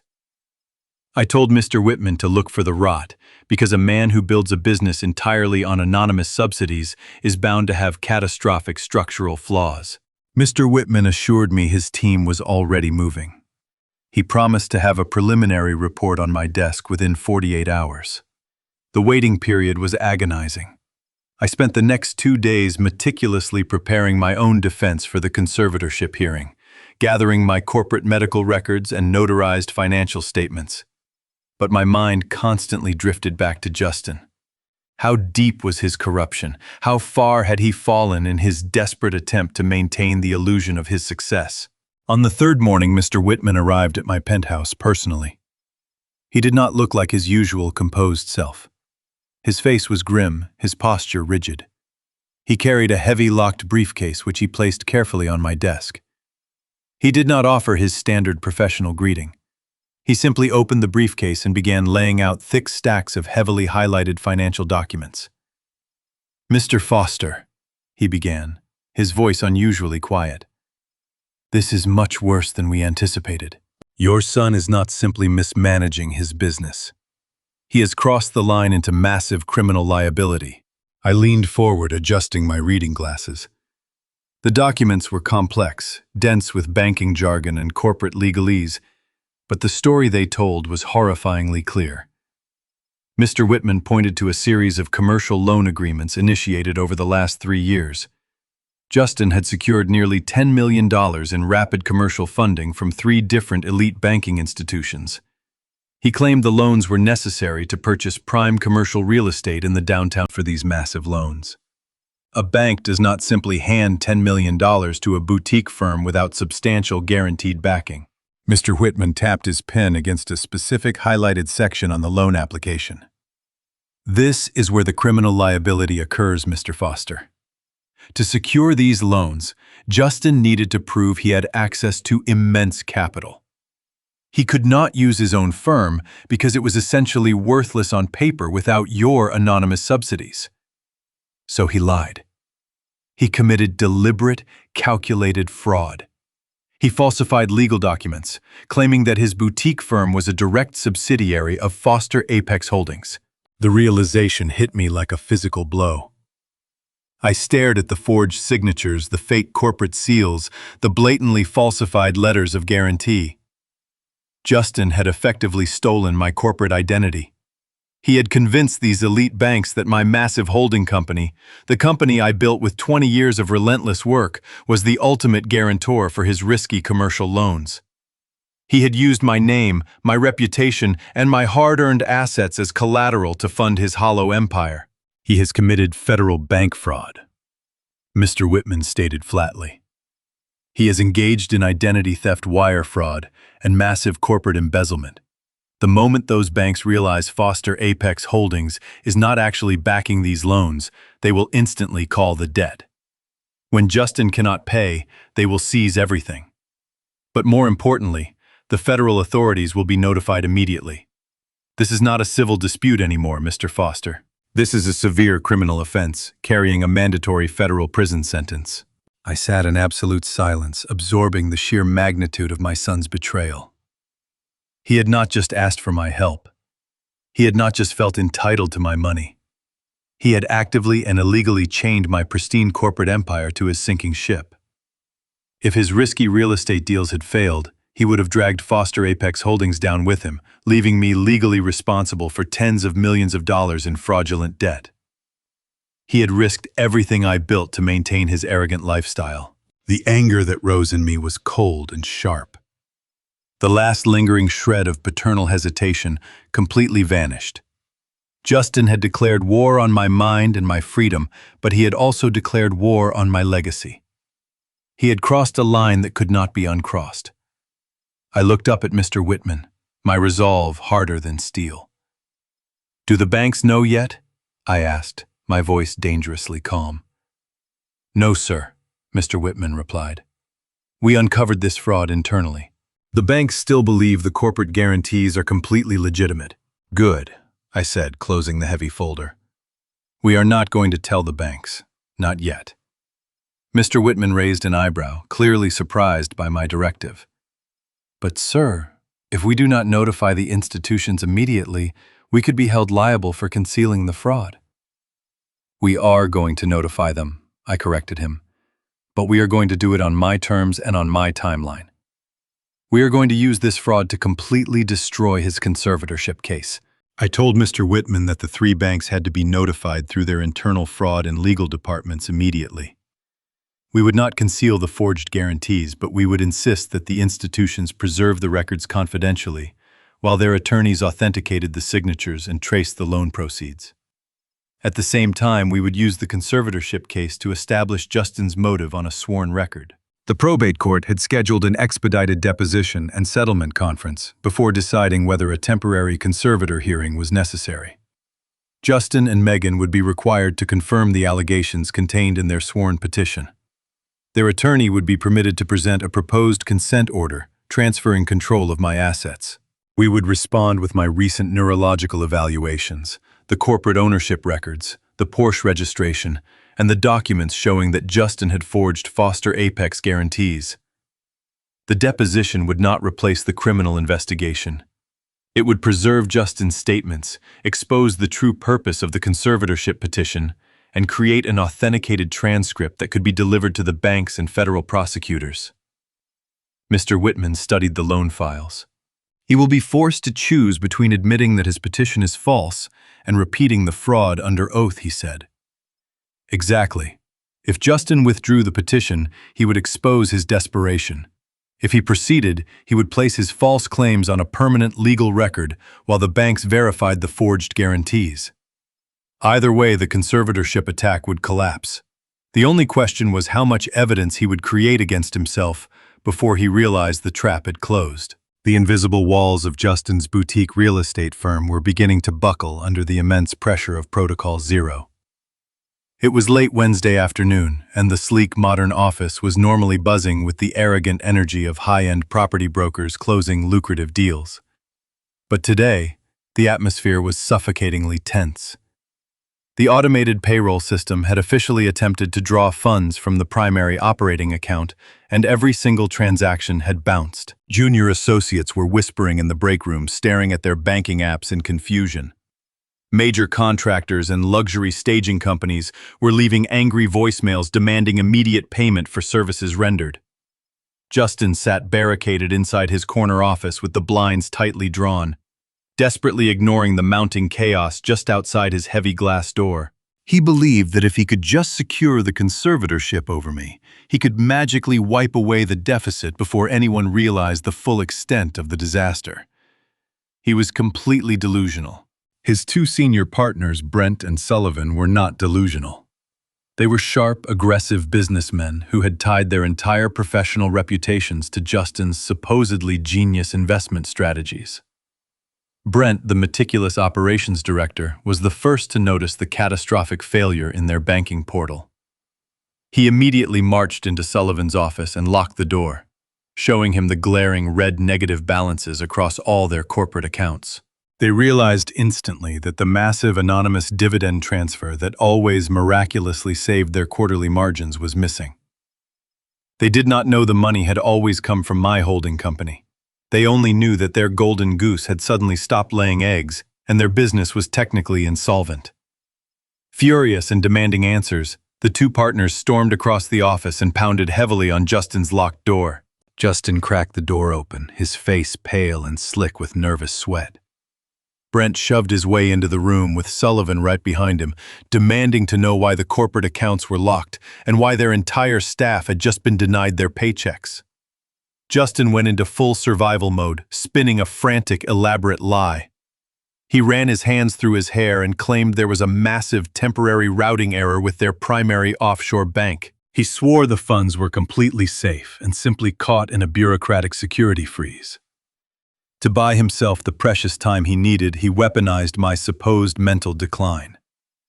He lowered his voice, looking utterly heartbroken, and told his partners that his father was suffering from a violent, sudden onset of severe dementia.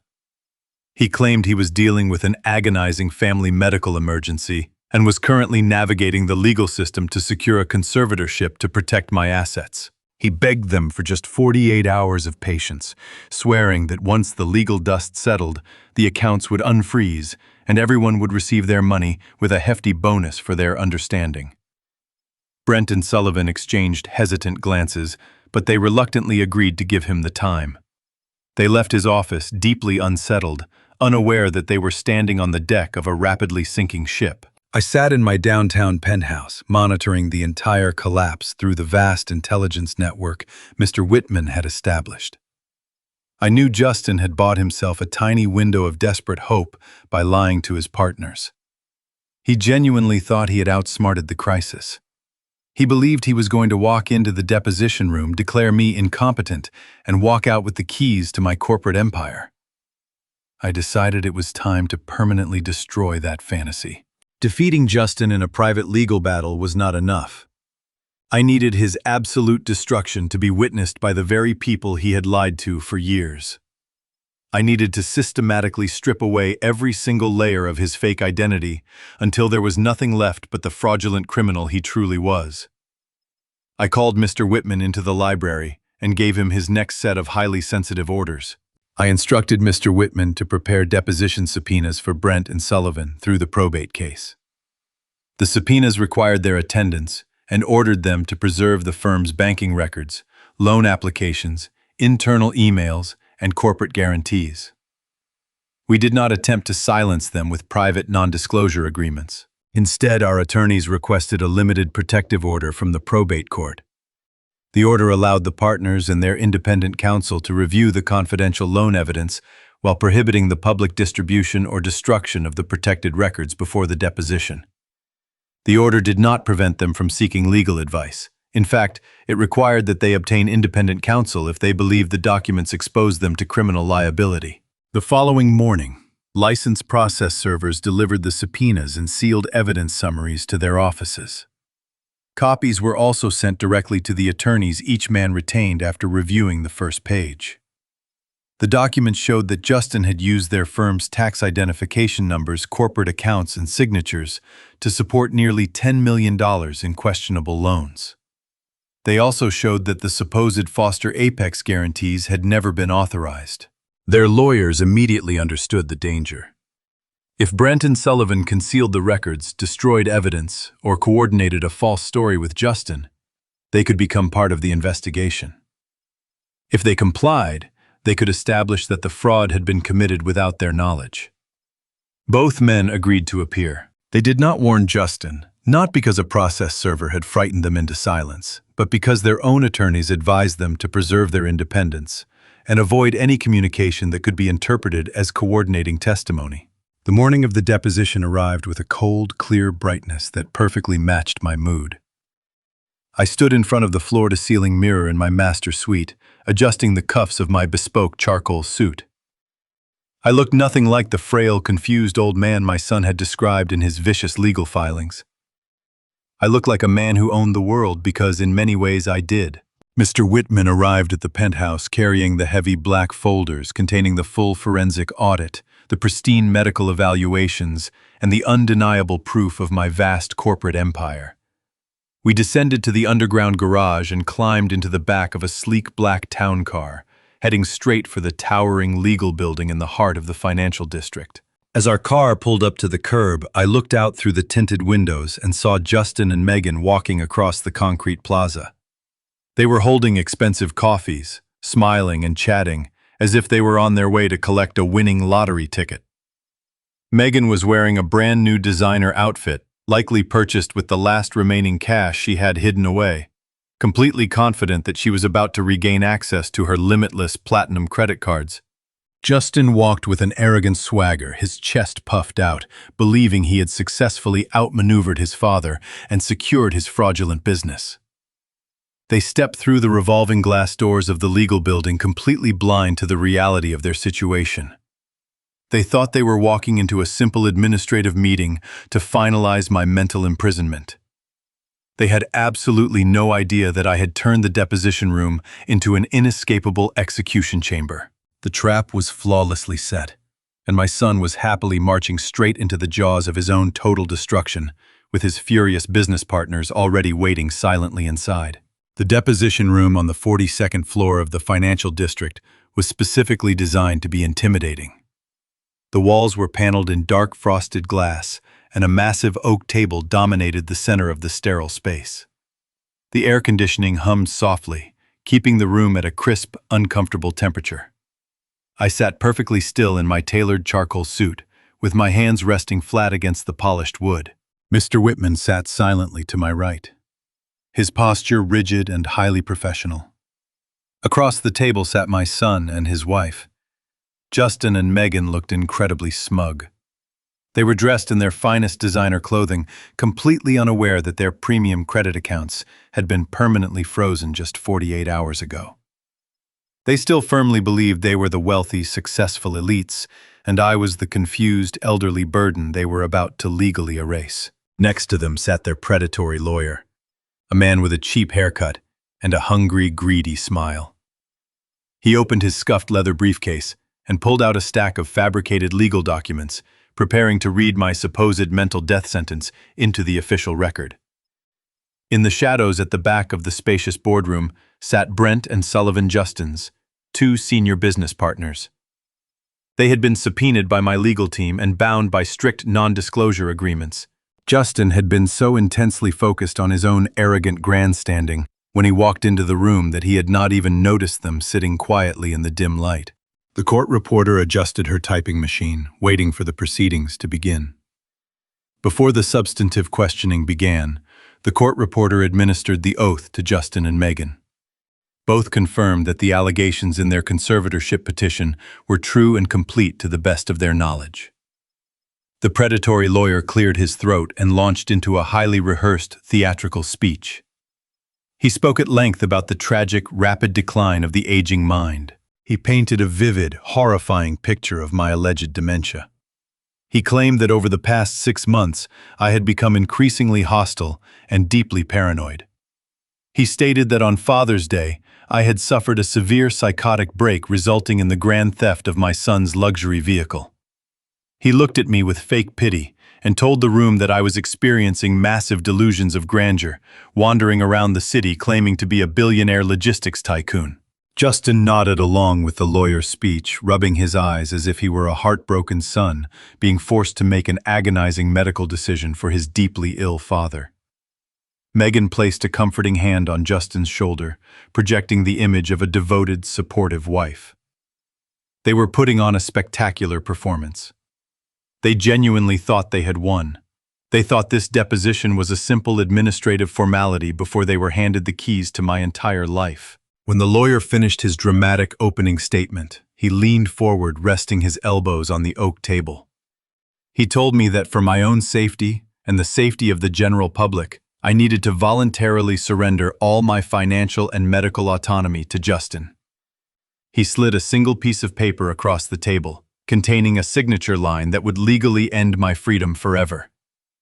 I looked at the paper. I looked at my son. I did not blink.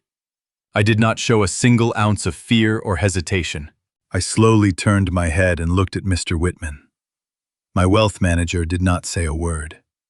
He simply reached down into his pristine leather briefcase and retrieved a heavy, thick folder bound in premium black leather. He placed it firmly on the table. The heavy thud of the folder hitting the solid oak echoed loudly in the quiet room. Mr. Whitman extended his arm and slid the massive folder across the smooth surface until it stopped directly in front of Justin's predatory lawyer. The lawyer frowned, looking down at the unmarked black leather cover. Justin and Megan exchanged a brief, confused glance. I leaned forward, resting my forearms on the table, and locked my eyes completely onto my son. When I finally spoke, my voice was absolutely devoid of any warmth or paternal affection. It was the cold, sharp voice of a chief executive officer who had just uncovered massive corporate theft. I told them that the story they had just presented was highly creative, but unfortunately for them, it was entirely fictitious. I told the court reporter to ensure every single word I was about to say was recorded with absolute precision. I began with the luxury vehicle. I stated clearly for the official record that the sports car was purchased on October 12th, exactly 2 years ago for $145,000. I provided the exact routing number of the corporate account that funded the purchase. I noted that the vehicle was legally registered to Foster Apex Holdings, a corporation where I hold total and exclusive ownership. I told the room that repossessing my own corporate asset from a deeply ungrateful secondary driver was not a psychotic break, but a simple administrative decision.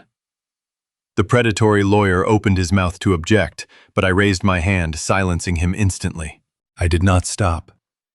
I moved surgically to the topic of my supposed delusions of grandeur. I instructed the lawyer to open the black folder. He hesitated for a moment before flipping open the heavy leather cover. The first page was a certified notarized bank statement from my primary offshore trust. I watched the lawyer's eyes widen dramatically as he registered the 9-figure balance printed clearly on the official document. I informed them that my logistics empire was sold 20 years ago for an exact sum of $212 million. I provided the dates the holding company structures and the corporate tax identification numbers. I watched the color completely drain from Megan's face as the sheer mathematical reality of my wealth crashed down upon her. Her mouth opened slightly, but no sound came out. She suddenly realized the thrift store-wearing pensioner she had viciously mocked for years was wealthier than everyone she had ever met combined. The illusion of her superiority was entirely shattered in a matter of seconds. The ownership records and the cognitive evaluations had already destroyed the premise of their petition. The Porsche was mine. Foster Apex Holdings was real. My financial decisions were deliberate, documented, and entirely consistent with the actions of a competent chief executive. But proving my sanity was only the first objective. The second was establishing motive. Justin had not sought control of my estate because he feared for my safety. He needed access to Foster Apex Holdings before the institutions financing his real estate firm discovered what he had done. Declaring me incompetent was his attempt to obtain legal authority over the same corporate assets he had already used without permission. I turned toward the black dossier resting in front of his attorney. "Page 47, I said. "Now we address why your client needed me silenced." The predatory lawyer was frantically flipping through the pages in the black folder, his arrogant demeanor replaced by absolute panic. He was looking at unassailable legal proof that his clients had lied to him and committed massive perjury. But the execution was not over. I told them to turn to page 47 of the dossier. I lowered my voice, ensuring every syllable cut through the quiet room like a razor blade. I detailed the commercial loan applications Justin had filed over the last 36 months. I recited the names of the 3 elite banking institutions. I stated the exact sum of the fraudulent loans totaling $9.8 million. I looked right into Justin's terrified eyes and described how he had forged my corporate signatures, illegally leveraged my trust assets, and committed massive federal bank fraud to secure those loans. Justin began to shake. His hands trembled so violently, he had to physically hide them under the oak table. Megan stared at him, her mind unable to comprehend the sheer magnitude of the criminal liability he had brought into their lives. The predatory lawyer closed the black folder and requested an immediate private recess with his clients. His confidence was gone, but he remained seated when Mr. Whitman reminded him that the deposition was still on the record. Justin was a man backed into a corner, but his arrogance refused to let him surrender gracefully. The sheer weight of the federal bank fraud accusations hung heavily in the freezing air of the deposition room, but his fragile ego forcefully rejected the reality of his total destruction. He slammed his hands down flat on the heavy oak table, attempting to project a dominance he absolutely did not possess. He raised his voice, his face flushing with an angry red color that clashed with his expensive designer suit. He pointed a trembling finger directly at me and told the silent room that everything in the black leather folder was a complete fabrication. He practically shouted that my claims were the pathetic, rambling delusions of an incredibly jealous and declining old man. He spun a desperate narrative trying to convince his predatory lawyer and the court reporter that I resented his massive success. He claimed he had built his boutique real estate firm with his own blood, sweat, and tears, while I sat in a miserable basement apartment doing absolutely nothing with my life. He boasted about his brilliant market instincts, his unparalleled work ethic, and his flawless ability to close impossible property deals. He insisted that he was a self-made millionaire and that my accusations were simply the final, sad symptoms of my severe cognitive collapse. I sat perfectly still, allowing his frantic words to echo and die against the dark, frosted glass walls of the boardroom. I did not interrupt his pathetic tantrum. I simply let him exhaust his limited supply of false bravado. When he finally stopped talking, his chest heaving with nervous exertion, the silence in the room returned with a crushing, oppressive weight. I looked at him with an expression of pure, clinical detachment. I did not raise my voice or show a single trace of anger. I simply instructed his sweating lawyer to turn to page 82 of the comprehensive dossier. The lawyer hesitated for a fraction of a second, his hands shaking noticeably before he flipped the heavy parchment pages. I leaned forward slightly, keeping my gaze locked onto my son's terrified eyes. I told him that self-made is a very powerful term, but it requires actual facts to support it. I directed the room's attention to the highly sensitive incorporation documents printed clearly in the dossier. I recited the exact date his boutique real estate firm was officially founded. I reminded him of his original seed capital. He had proudly claimed he secured his initial $200,000 investment through a network of highly impressed private venture capitalists. I shattered that illusion instantly. I provided the specific routing numbers, proving that the initial seed money was funneled directly from my offshore logistics accounts through a blind trust perfectly disguised to look like independent venture capital. Justin opened his mouth to deny it, but the irrefutable bank stamps printed on the legal documents silenced him before he could utter a single word. I did not give him a chance to recover. I moved systematically through the last decade of his professional life, tearing down every single milestone he proudly claimed as his own personal triumph. I brought up his very first catastrophic failure. 6 years ago, he had recklessly over-leveraged his firm to purchase a massive commercial plaza in the suburbs. The market suddenly shifted, and he was facing immediate bankruptcy within his first 2 years of operation. I described how he had paced the floors of his estate, crying and panicking about losing his entire reputation. I then pointed to the official banking ledgers in the black folder. I detailed exactly how a mysterious holding company swooped in at the 11th hour, purchasing his failing debt at a massive premium and saving his company from total liquidation. I watched his jaw tremble as I stated clearly that the holding company was a subsidiary of Foster Apex Holdings. I was the anonymous savior who quietly absorbed his massive financial losses. Megan sat completely frozen in her leather chair. The luxurious life she thought she had married into was evaporating right in front of her. She was listening to the undeniable proof that her husband was not a real estate genius, but a reckless, incompetent child who required constant, expensive rescuing. I pressed forward, dismantling his second near bankruptcy 3 years later. Justin had blindly trusted a fraudulent contractor on a luxury development project, losing millions in a matter of weeks. His partners were ready to dissolve the firm. Once again, I detailed how an anonymous offshore dividend miraculously appeared in their primary operating accounts, covering the massive deficit and stabilizing the company. I read the exact dollar amounts and the corresponding dates matching them perfectly to the withdrawals from my personal logistics fortune. The ultimate humiliation was yet to come.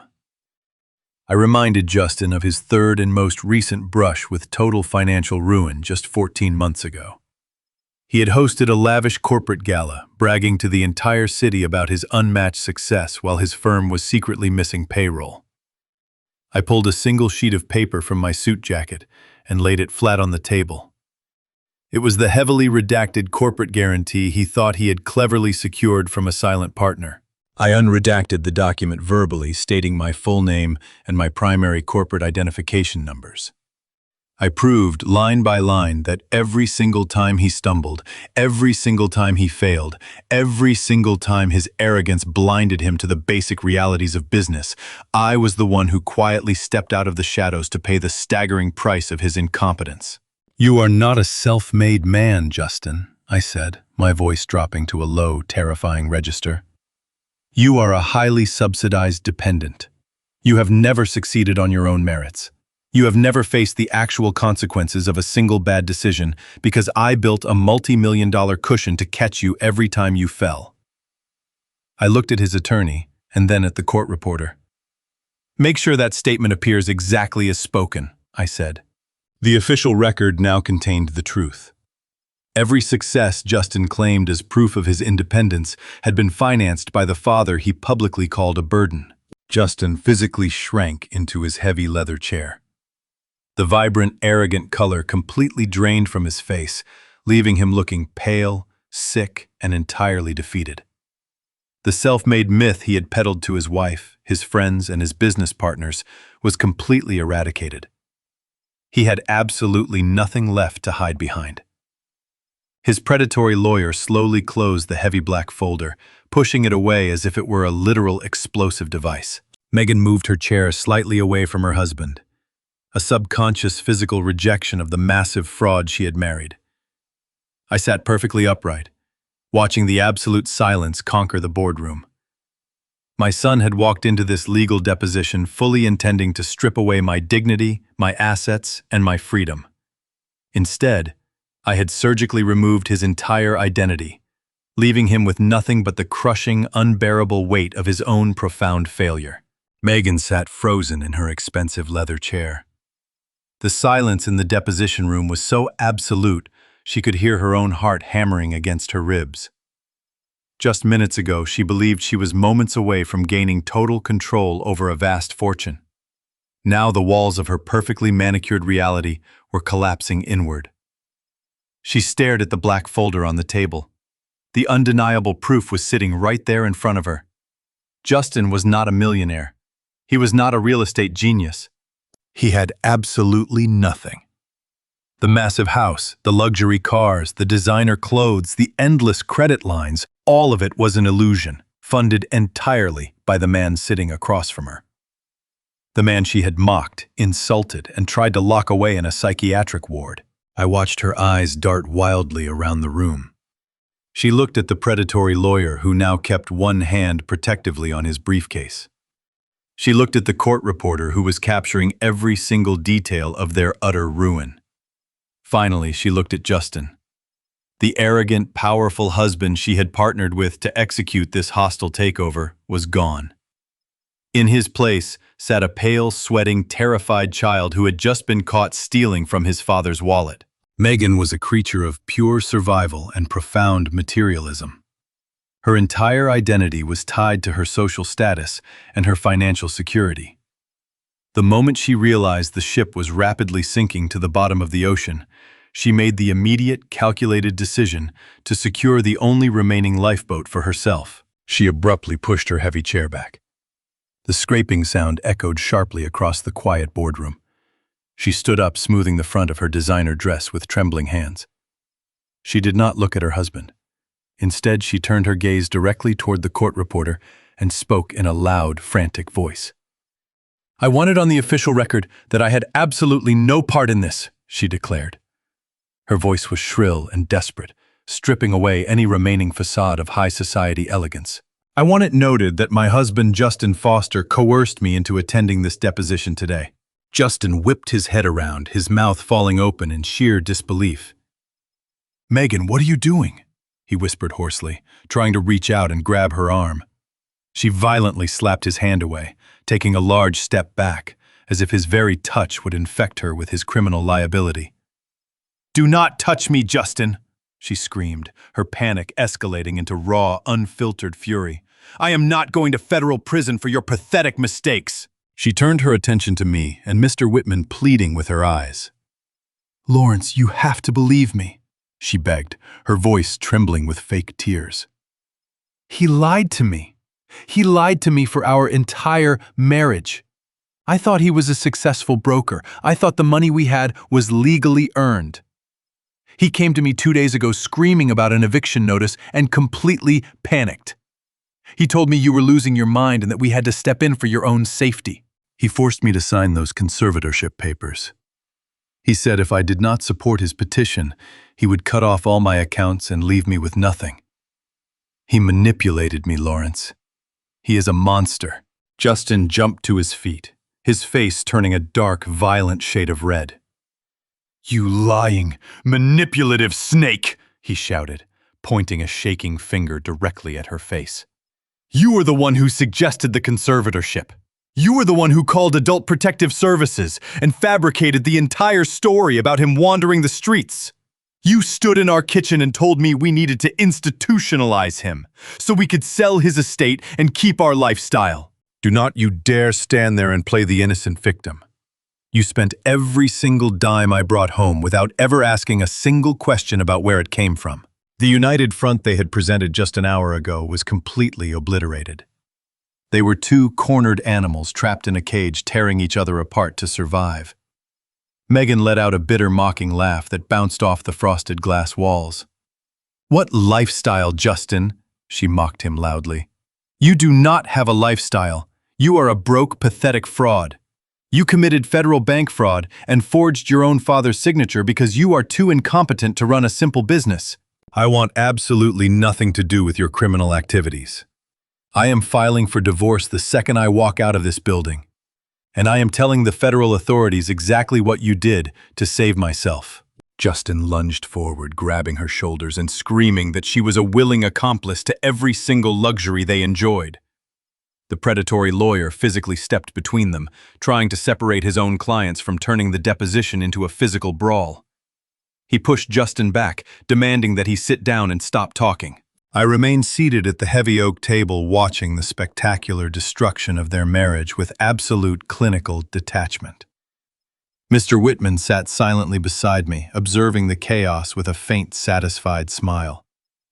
This was the true nature of their relationship. Their marriage was not built on love, trust, or mutual respect. It was a transaction. It was a business arrangement, held together entirely by the glue of my anonymous wealth. The moment I removed the money, the glue instantly dissolved and they immediately turned on each other with vicious, terrifying speed. They were screaming, exposing every dark secret, every hidden resentment, and every illegal act they had committed over the last decade. Megan continued to weaponize every piece of information she had. "You think you are so smart, Justin?" she yelled, her face twisted in disgust. "You thought you could just forge a few corporate seals and walk away with $10 million? You are a joke.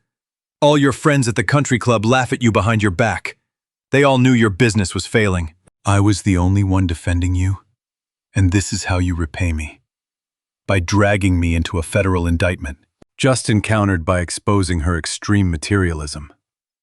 "You defended my wallet, Megan," he screamed back. "That is the only thing you ever cared about. You spent $10,000 on shoes while my employees were about to miss payroll. You knew the accounts were empty, but you went shopping downtown anyway, hoping my father would bail us out again. You are a parasite." The court reporter was typing frantically, capturing every single toxic word of their bitter infighting for the official legal record. I watched them destroy each other and felt a profound sense of validation. For years, I had blamed myself for Justin's entitlement. I had spent countless sleepless nights wondering where I went wrong in raising him. I thought that by hiding my wealth and letting him struggle, I was building his character. But character cannot be built on a foundation of lies and anonymous bailouts. I had accidentally created a monster and then watched him marry another monster. Now I was simply watching them devour each other. Before leaving, Megan turned toward Mr. Whitman. She asked if there was any way to separate her personal assets from Justin's liabilities. She begged the wealth manager to show her some leniency, claiming she was just an innocent bystander swept up in a sophisticated corporate fraud. Mr. Whitman simply adjusted his glasses and informed her that the federal government does not recognize the concept of an innocent bystander when the individual actively benefited from millions of dollars in stolen funds. Her face completely crumpled as the final door of escape was slammed firmly shut in her face. The predatory lawyer finally managed to push Justin back into his heavy leather chair, shouting at them to remain silent before they confessed to any more federal crimes on a recorded legal transcript. But the damage was already permanently done. Megan grabbed her expensive designer purse and stepped away from the table, panting heavily. She looked at me one last time, hoping to find some small shred of paternal mercy in my eyes. She found absolutely nothing. The cold, unblinking stare I returned to her confirmed that she was just as guilty as her husband, and I would ensure the authorities knew every detail of her involvement. The room was thick with the toxic fallout of their shattered alliance. Justin sat slumped in his chair, defeated, exposed, and abandoned by the only person who had supported his delusional scheme.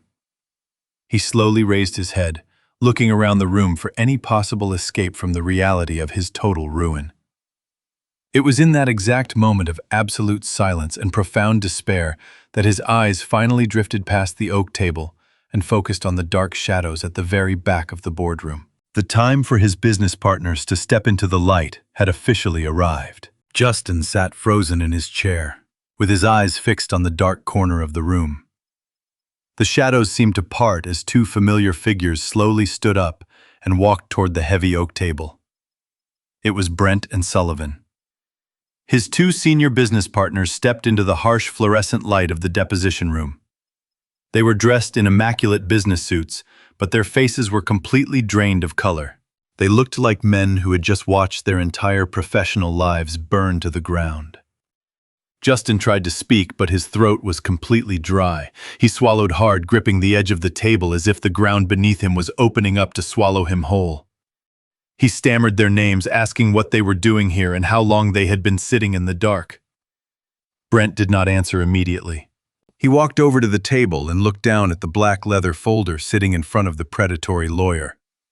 He placed his hands flat on the polished wood and leaned toward Justin.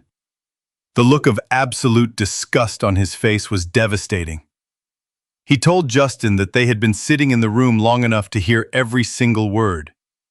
They had heard about the forged corporate seals, the fake commercial loans, and the massive federal bank fraud. They had heard me, the anonymous angel investor, systematically dismantle the pathetic illusion of Justin's real estate genius. Sullivan stepped up right beside Brent. He was a man who usually kept his emotions strictly controlled. But today his hands were shaking with pure, unadulterated rage. He looked at Justin as if he were looking at a diseased animal. He told Justin that they had received an executive summary from my legal team early yesterday morning. They had spent the last 24 hours reviewing the undeniable forensic evidence of the massive financial crimes committed using their corporate tax identification numbers. Sullivan said they had hired their own independent legal counsel, who confirmed that Justin's reckless actions had placed the entire firm in the crosshairs of a massive federal indictment. Justin tried to defend himself. He frantically shook his head and claimed that he did it all for the firm. He pleaded with them to understand that the market was crashing and he simply needed to secure temporary funding to keep the company afloat. He promised them that once he gained conservatorship over my estate, he was going to inject millions of dollars into their accounts and make them all incredibly rich. Brent let out a harsh, humorless laugh that echoed through the sterile boardroom. He told Justin that he was completely delusional. He said that stealing $10 million from elite banking institutions using forged corporate guarantees was not a business strategy. It was a guaranteed path to a federal penitentiary. Brent slammed his fist onto the table, causing the court reporter to jump in her seat. He told Justin to shut his mouth and listen very carefully. The partners had not come to the deposition to offer support or to hear pathetic excuses. They had come under the strict guidance of their defense attorneys to sever all legal and professional ties immediately. Brent reached into his tailored jacket and pulled out a single sheet of heavy legal paper. He dropped it onto the table right on top of the black folder.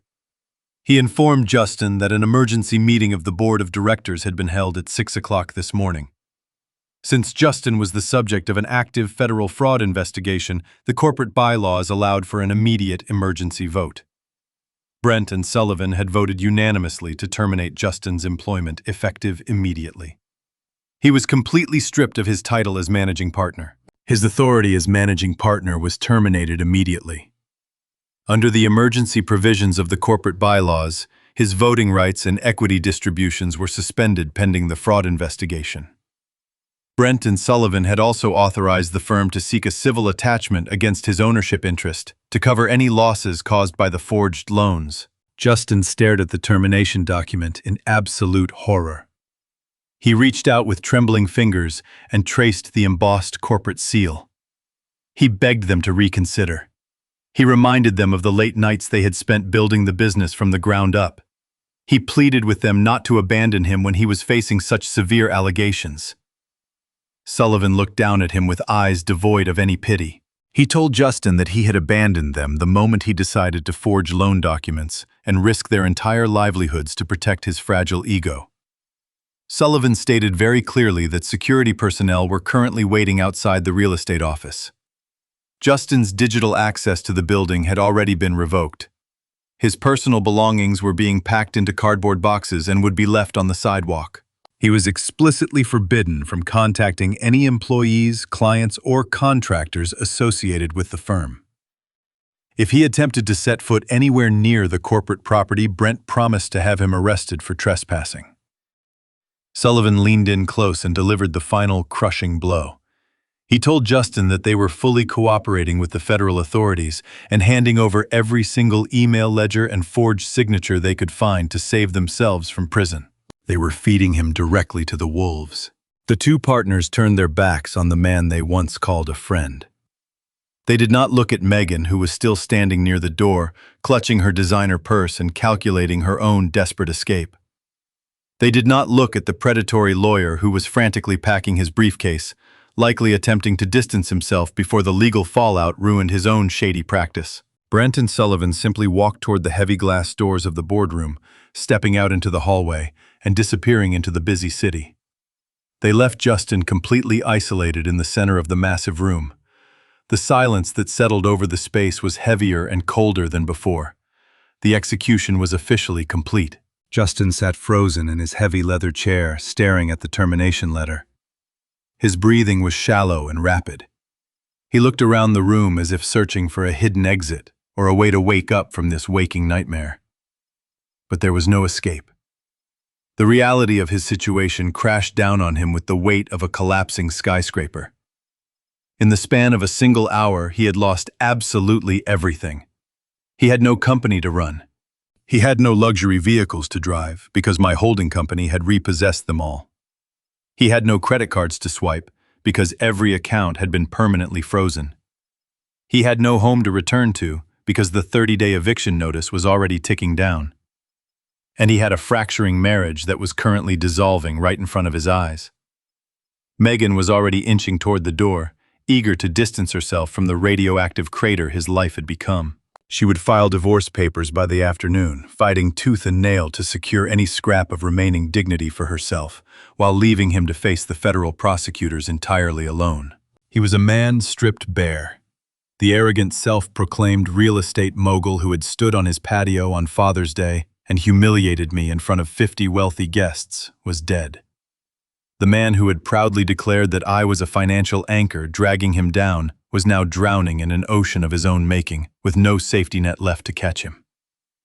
He looked down at his shaking hands, realizing that he had never actually built anything real. Every success he ever celebrated was a mirage funded by the very father he had tried to institutionalize. He had tried to weaponize the legal system to steal my freedom, and in doing so, he had handed the authorities the exact evidence they needed to take away his own. He was facing years in a federal penitentiary, and he had absolutely no one to blame but himself. I sat across the table watching the total collapse of my son. I did not smile. I did not gloat or offer a triumphant speech. I simply watched him with a steady, unblinking gaze. For 38 years, I had tried to protect him from the harsh realities of the world. I had provided anonymous subsidies and silent bailouts, hoping he would eventually learn the value of hard work and humility. But protection had only bred monstrous entitlement. By shielding him from failure, I had accidentally cultivated a man willing to commit massive fraud and betray his own family to maintain his arrogant illusions. Now the protection was permanently gone.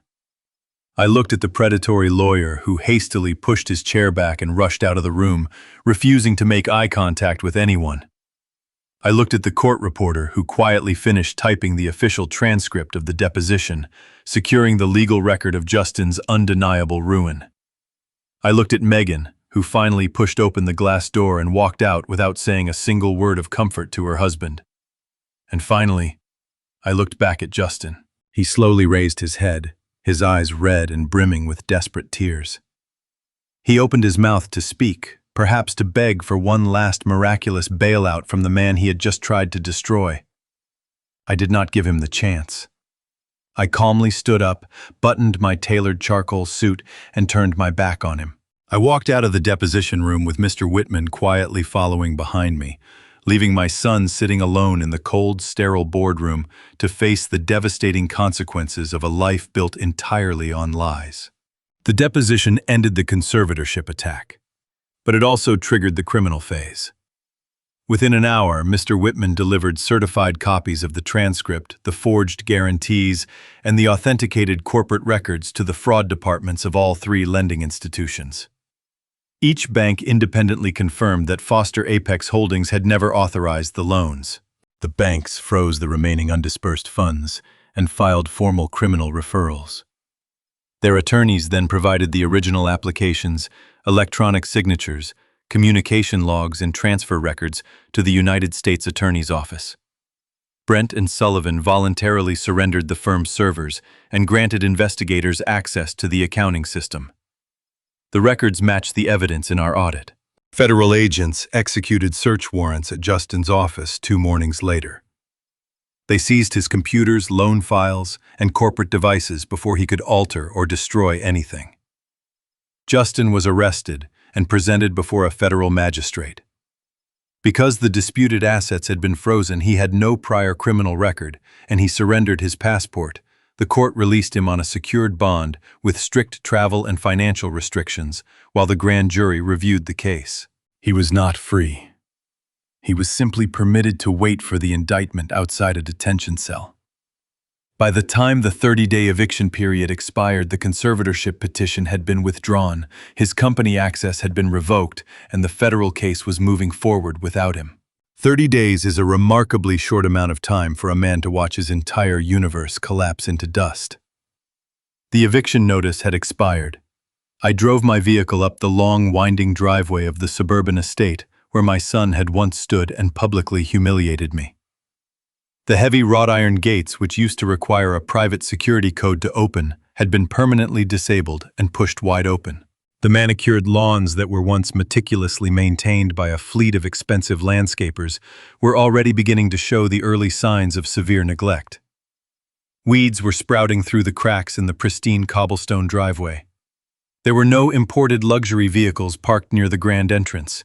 The gleaming sports cars and the massive premium sport utility vehicles had all been legally repossessed and sold at corporate auctions weeks ago. In their place sat a single battered yellow moving truck. It was a cheap commercial rental stained with road dirt and covered in faded corporate logos. It looked incredibly out of place, parked against the backdrop of the massive stone mansion. It was the absolute picture of a spectacular financial downfall. I parked my car and walked slowly toward the open front doors.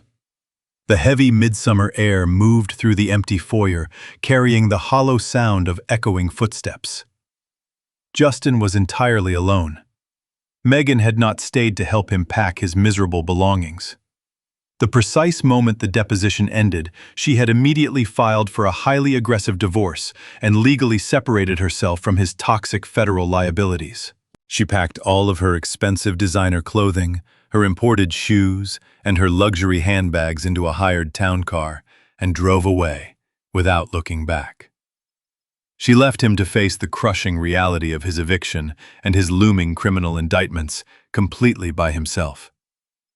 I stood in the massive entryway and watched my son perform physical labor for the very first time in his adult life.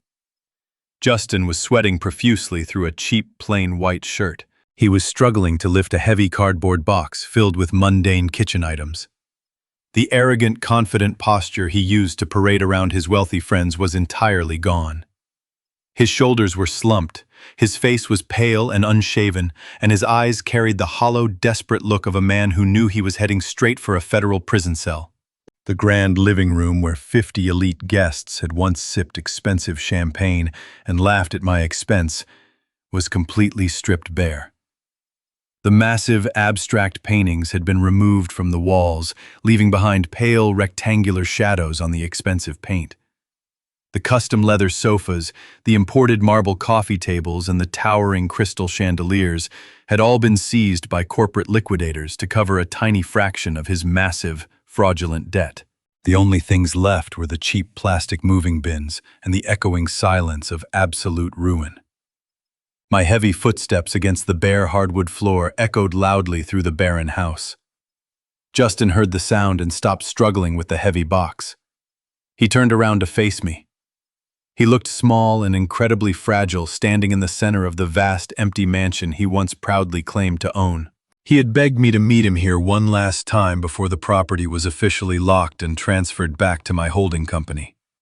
I agreed to come not out of any lingering paternal weakness, but because I needed to see the final result of Protocol Zero with my own 2 eyes. I needed to ensure that the illusion he lived in was completely eradicated. Justin dropped the cardboard box onto the floor and wiped the sweat from his forehead with the back of his trembling hand. He did not puff out his chest or attempt to project any false dominance. The reality of his federal bank fraud investigation had entirely broken his spirit. The authorities had already raided his former boutique real estate firm, seizing every single hard drive ledger and forged corporate guarantee. His former business partners Brent and Sullivan had provided the prosecutors with a mountain of undeniable forensic evidence, completely severing their own liability and throwing Justin directly into the fire. He was currently out on bail, waiting for the grand jury to officially return a massive federal indictment. He had lost his career, his wife, his reputation, and his freedom.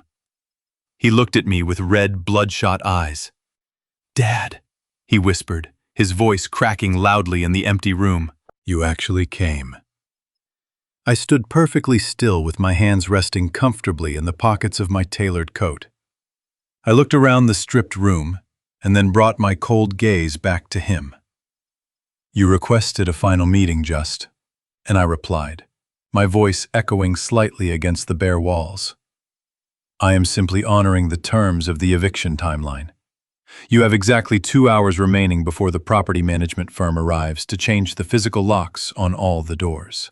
I walked slowly past him, inspecting the deep scratches left on the hardwood floor by the hurried corporate liquidators.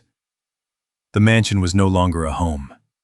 It was a massive, hollow monument to his profound greed. Justin followed my movements with his desperate, bloodshot eyes, hoping I would say something to break the suffocating tension. He gestured toward the empty driveway outside the large front windows. He told me the cheap rental truck did not even have working air conditioning, and the transmission was failing. He was trying to paint a picture of his immediate suffering, hoping the stark contrast between his former luxury vehicles and the battered truck would finally crack my icy exterior. He told me that Megan had not even bothered to say a proper goodbye to him. She simply served him with hostile divorce papers and demanded half of assets that no longer legally existed. He was drowning in a sea of federal subpoenas, angry creditors, and a bitter public divorce entirely by himself. He stood in the center of the vast, empty living room, shivering despite the warm afternoon sunlight pouring through the glass. The silence between us stretched out, wrapping around his neck like a heavy iron chain. He looked around the empty room as if the sheer scale of his loss was still physically shocking to his system. He slowly walked closer to me, his cheap sneakers scuffing against the dusty floorboards. He told me that his high-powered defense lawyer had officially abandoned him because he could not afford the massive legal retainer required for a federal criminal defense. He said he was going to be assigned a public defender to fight a multi-million-dollar wire fraud case against the most aggressive federal prosecutors in the district. He was completely terrified of the inevitable outcome. He confessed that the cheap rental truck parked outside was carrying everything he currently owned in the entire world. He was planning to drive it to a cheap roadside motel on the absolute edge of the city because no luxury apartment complex would ever approve his ruined credit score. He was giving me a pathetic inventory of his absolute misery, hoping to strike a nerve of familial sympathy that I had completely severed weeks ago. I listened to his frantic, desperate words without showing a single trace of emotion. I did not offer him a warm smile or a comforting hand on his shoulder. I stood my ground and observed him with the clinical detachment of a man watching a storm pass over a distant and barren landscape. Justin took another hesitant step forward, pointing toward the massive, floor-to-ceiling windows that overlooked the ruined backyard. He softly reminded me of the barbecue on Father's Day, when he had stood by the outdoor kitchen and told me he wished I had never been his father. He admitted that his blind arrogance had completely hidden the reality of his own utter incompetence. He confessed that he had spent his entire adult life trying to impress wealthy people who immediately abandoned him the precise second his bank accounts were frozen. He told me he finally understood that everything he ever touched was built on a foundation of my silent charity, and that he had recklessly burned down his only sanctuary. The vast, empty house magnified the pathetic cracking sound of his voice. He was standing in the exact spot where he used to host his lavish elite parties, but there were no catering staff pouring champagne, and no rich developers laughing at his terrible jokes. There was only the harsh, bright sunlight, exposing the dust settling on the bare floorboards and the heavy, undeniable silence of a man who had intentionally destroyed his own universe. I watched him wipe away a desperate tear from his cheek. He had asked me to come to this empty shell of a mansion because he was completely out of options. He was preparing to beg for the one thing I had sworn to never give him again. He was preparing to beg for a bailout. Justin finally closed the physical distance between us, stepping away from the cheap cardboard boxes and walking directly into the center of the sunlit room. His hands were shaking violently as he brought them up to cover his face. A harsh, ragged sob tore through his chest, echoing loudly against the bare walls of the stripped mansion. He dropped to his knees right there on the scratched hardwood floor, completely abandoning any remaining shred of his false dignity. The arrogant real estate mogul who had strutted across this exact same floor just a month ago was completely gone. In his place was a terrified 38-year-old boy, weeping uncontrollably and begging his father for a miraculous rescue. He looked up at me with tears streaming down his pale cheeks and launched into a frantic, desperate plea for a financial bailout. He promised me absolutely everything. He swore that if I just liquidated enough assets to pay off the forged commercial loans and satisfy the federal prosecutors, he would completely change his life. He promised to check himself into an intensive rehabilitation center to address his severe gambling addiction. He offered to sign over total legal control of his entire life to me. He begged for a menial job in the mailroom of my logistics corporation, claiming he would scrub floors and carry boxes just to prove his newly discovered humility. He told me he would live in the miserable basement apartment I had pretended to rent and spend the rest of his life working to repay the millions of dollars he had stolen. He clasped his hands together in a posture of desperate prayer, begging me to remember the times we spent together when he was a little boy. He pleaded with me not to let him rot in a federal penitentiary surrounded by violent criminals.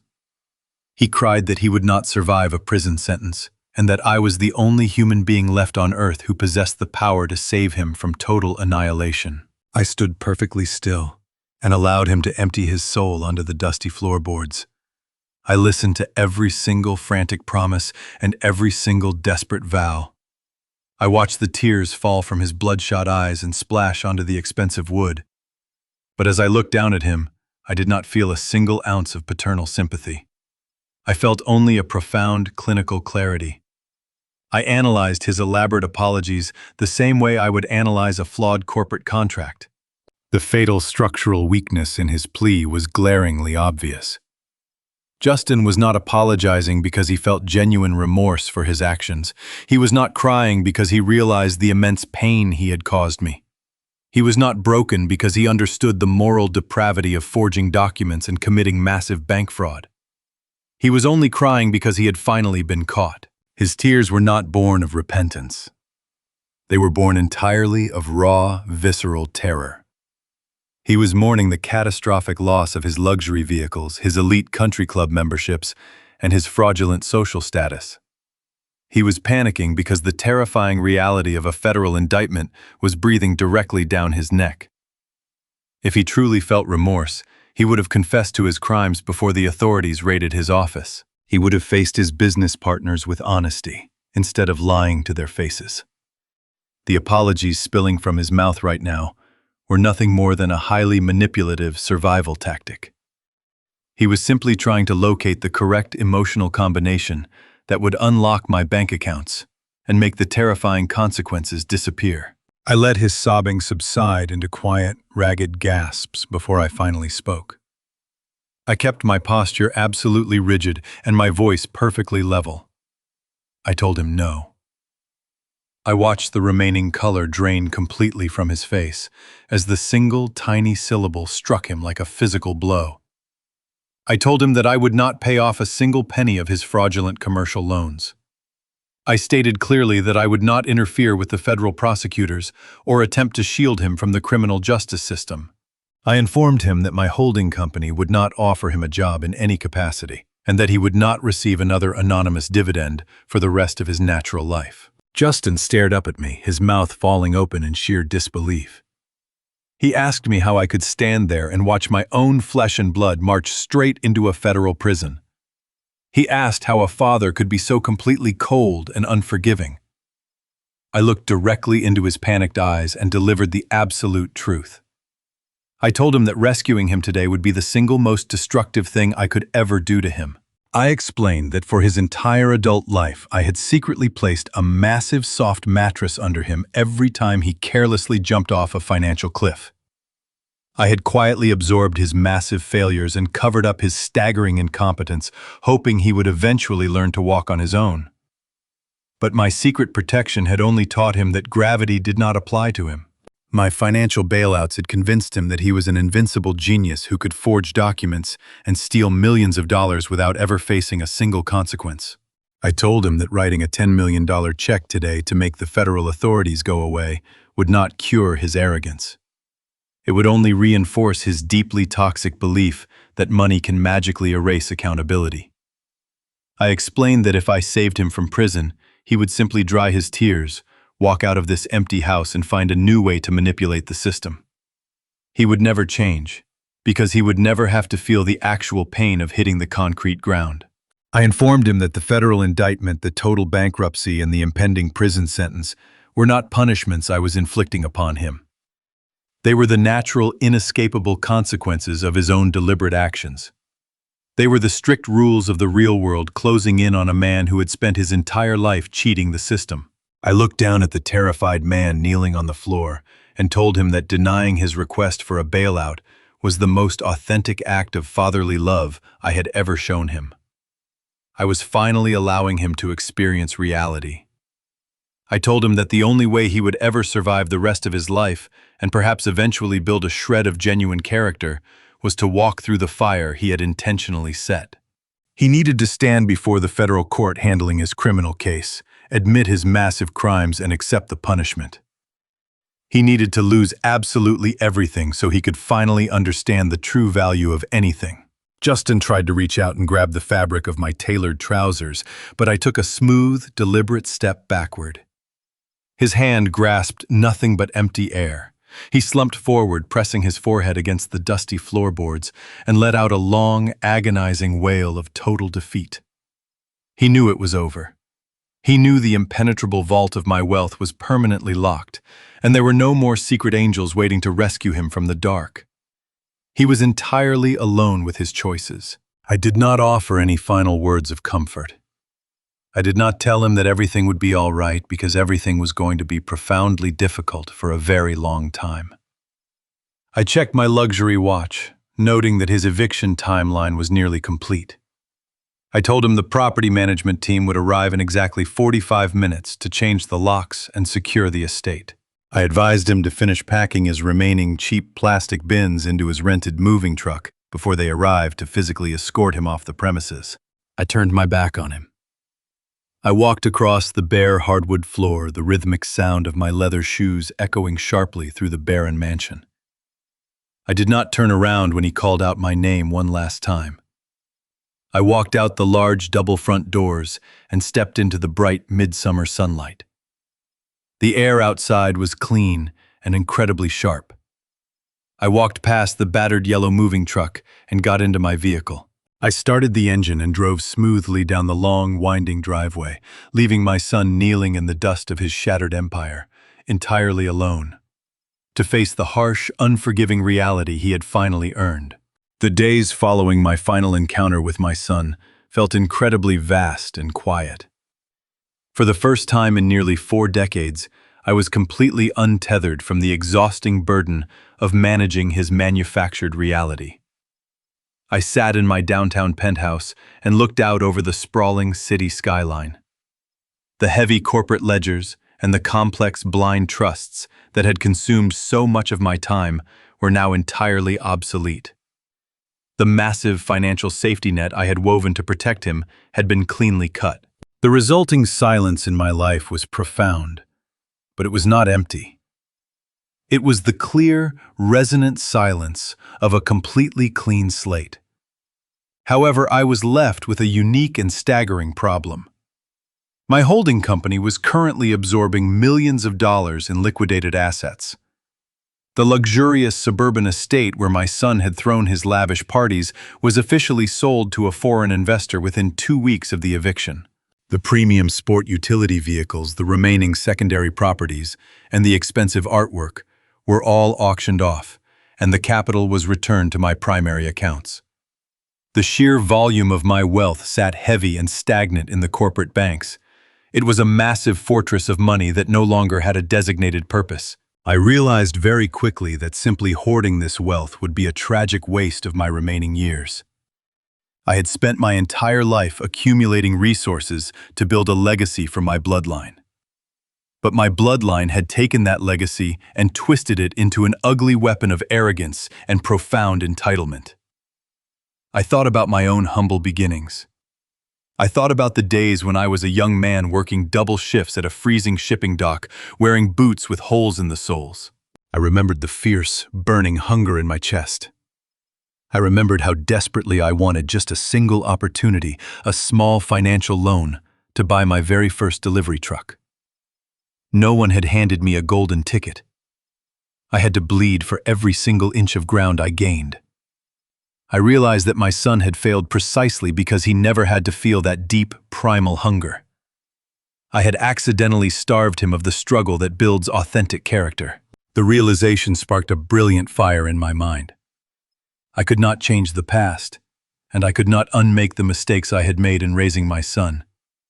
But I possessed the power to change the future for people who truly deserved it.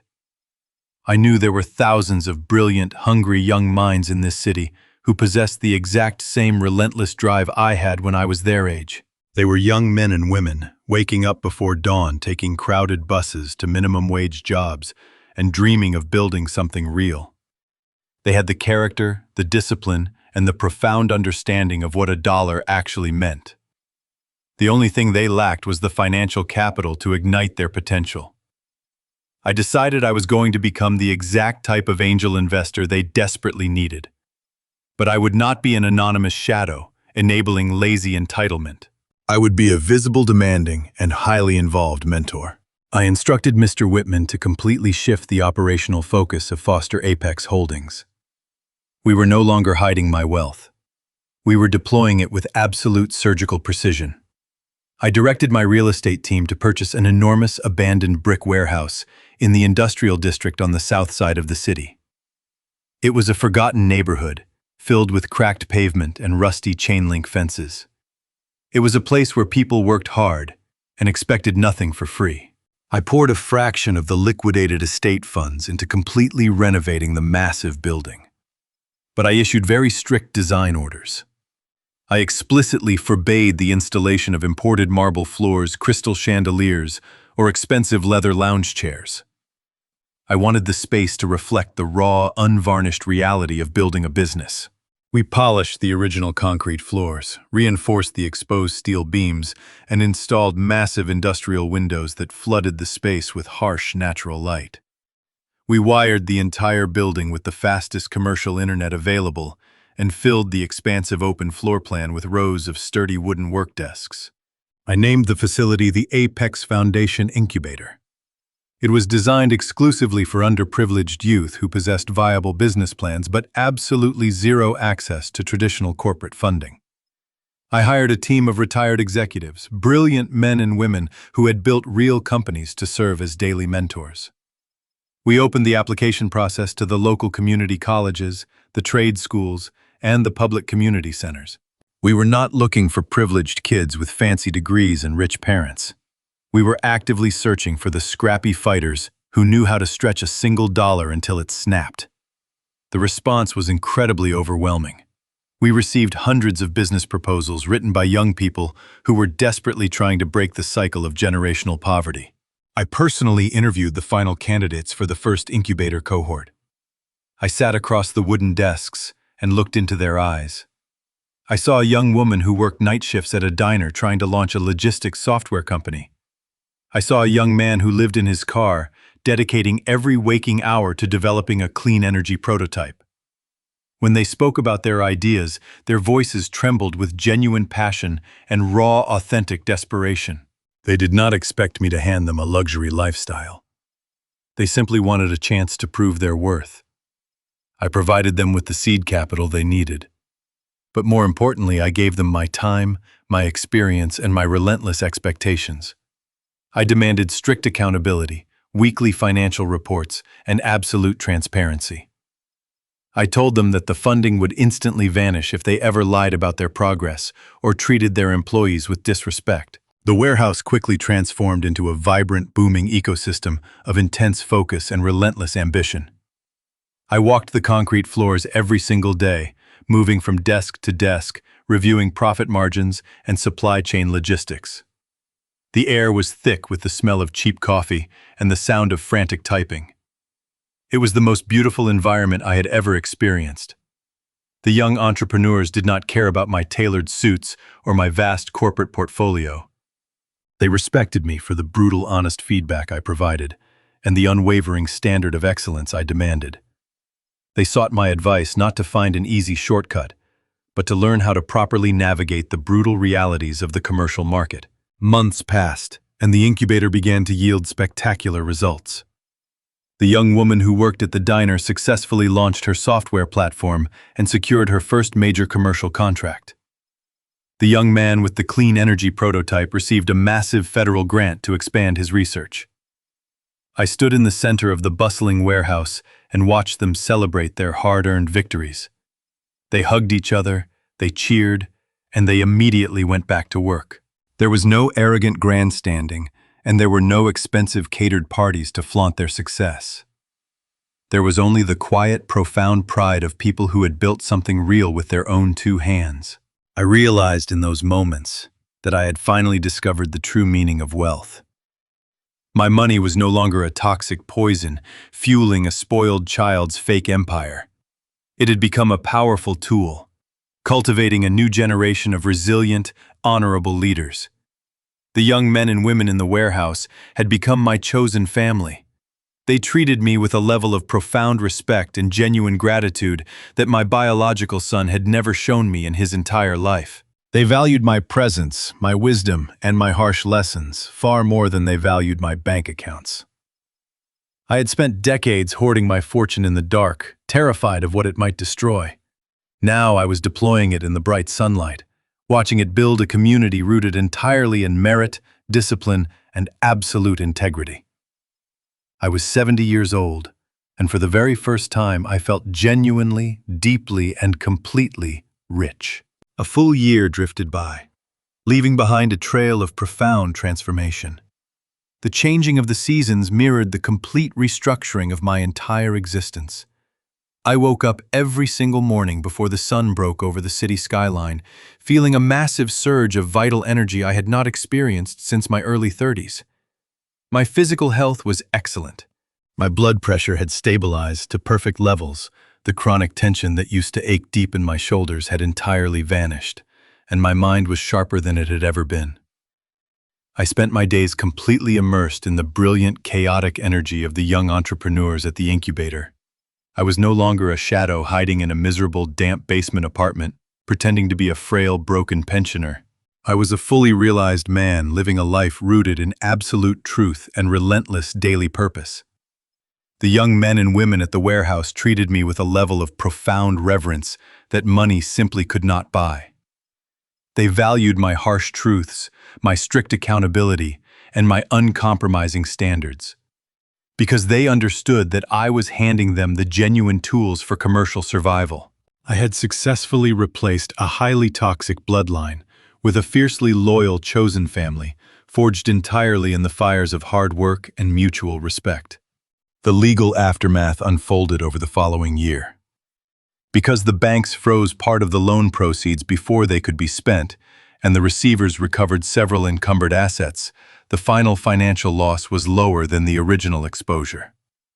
That fact did not erase Justin's fraud, but it affected the sentence available to the court. Justin pleaded guilty to federal bank fraud and making false statements to financial institutions.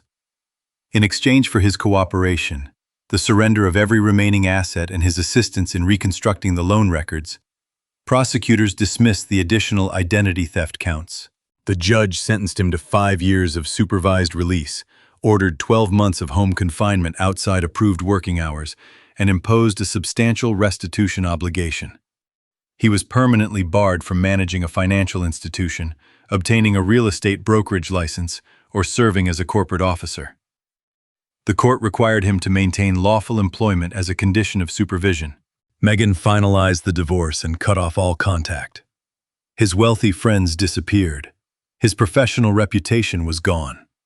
Justin had avoided an immediate term inside federal prison, but he had not escaped consequence. Every paycheck, every approved journey, and every financial transaction was now subject to supervision until the debt created by his choices was repaid. It was a bright, early summer morning, almost exactly 1 year after the Father's Day barbecue. The brand new Porsche 911, the exact vehicle that had initiated the spectacular collapse of my son's fraudulent empire, had been sitting quietly in my secure underground garage for months. I rarely drove it, preferring the subtle, quiet comfort of my chauffeured town car. But today, the bright blue sky and the sharp, cool air called for something different. I slid into the low driver's seat, breathing in the familiar scent of rich premium leather. I pressed the ignition, and the powerful engine roared to life with a deep, vibrating growl that echoed sharply off the thick concrete walls of the parking structure. I guided the sleek, elegant machine out into the busy city streets, letting the flawless transmission glide smoothly through the gears. I was heading toward the industrial district on the far south side of the city to review a new manufacturing prototype developed by one of my absolute brightest incubator teams. The drive took me far away from the manicured lawns and the gated estates of the wealthy elite. It took me directly through the gritty working-class commercial zones, where the polished glass skyscrapers slowly gave way to low brick warehouses, sprawling delivery centers, and heavily fenced industrial lots. The contrast between the immaculate luxury of my vehicle and the harsh, unvarnished reality of the neighborhood was incredibly stark. But I felt completely at peace navigating these rough streets. This was the real world. This was the place where authentic, lasting value was created through actual sweat and relentless physical labor. This was the exact environment I had used to build my very first logistics empire 4 decades ago. I eased the brakes, applying gentle, steady pressure as I approached a highly congested commercial intersection. The traffic light shifted from yellow to bright red, forcing me to stop completely just outside the loading bays of a massive gray shipping warehouse. The facility was a hive of chaotic, loud activity. Massive, heavy delivery trucks were backing slowly into elevated loading docks, their reverse alarms beeping sharply in the cold air. Dozens of workers were rushing back and forth across the cracked, uneven pavement, carrying heavy, awkward loads of commercial inventory. I sat idling in the comfortable temperature-controlled silence of my soundproofed cabin, watching the grueling labor unfold just outside my window. My eyes lazily tracked a particular worker struggling near the very edge of the concrete loading dock. He was wrestling aggressively with a towering stack of oversized cardboard boxes, trying desperately to balance the awkward, heavy load against his chest.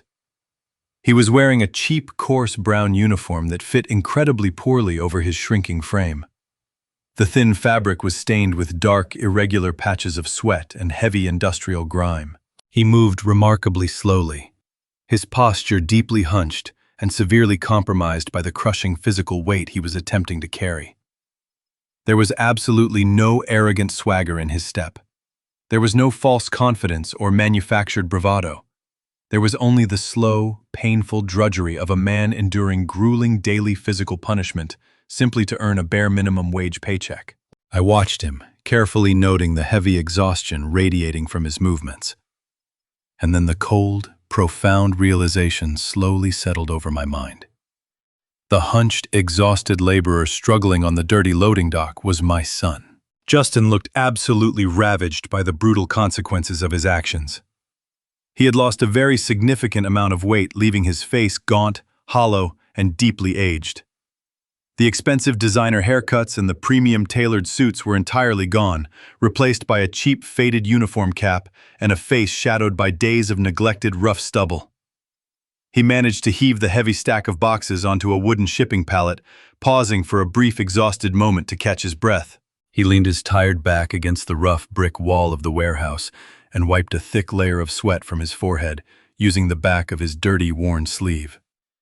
As he lowered his arm, his exhausted, empty gaze drifted absently out toward the busy commercial street. He saw the gleaming sports car idling patiently at the red light. I could see the exact, precise moment his tired brain registered the distinct shape and color of the luxury vehicle. It was the exact same model, the exact same paint color as the car he once proudly claimed to own. He squinted against the bright morning sun, peering closely through the clear glass of my windshield. Our eyes met directly across the short expanse of cracked, uneven pavement. I did not blink. I did not shift my posture or react in any visible emotional way. I simply looked at him with the calm, steady, unblinking gaze of a man who had completely made his peace with the universe. Justin froze entirely. The profound recognition washed over his gaunt, dirty face, followed instantly by a massive, crushing wave of pure, absolute shame. His shoulders collapsed inward, as if a heavy, invisible weight had just been dropped directly onto his back. He did not wave or attempt to approach the vehicle. He did not open his mouth to offer an apology or beg for a second chance. He simply looked down at the dirty concrete, turning his entire body away from the street. He bent down, hoisted another heavy, awkward cardboard box into his aching arms, and slowly retreated into the dark, cavernous belly of the delivery warehouse. I did not feel the sudden urge to roll down the window. I did not honk the horn to command his attention or deliver a final, triumphant speech. There were absolutely no final words left to exchange between us. He was exactly where he needed to be, learning the exact lesson he had avoided his entire life. The traffic light above me finally clicked from red to bright green. I took a deep, quiet breath, shifted my foot to the accelerator, and pressed down smoothly. The powerful engine roared, pushing the car forward into the open street. I drove away, leaving the heavy past entirely behind me, moving steadily forward into a bright, hard-earned life filled with absolute, unshakable peace.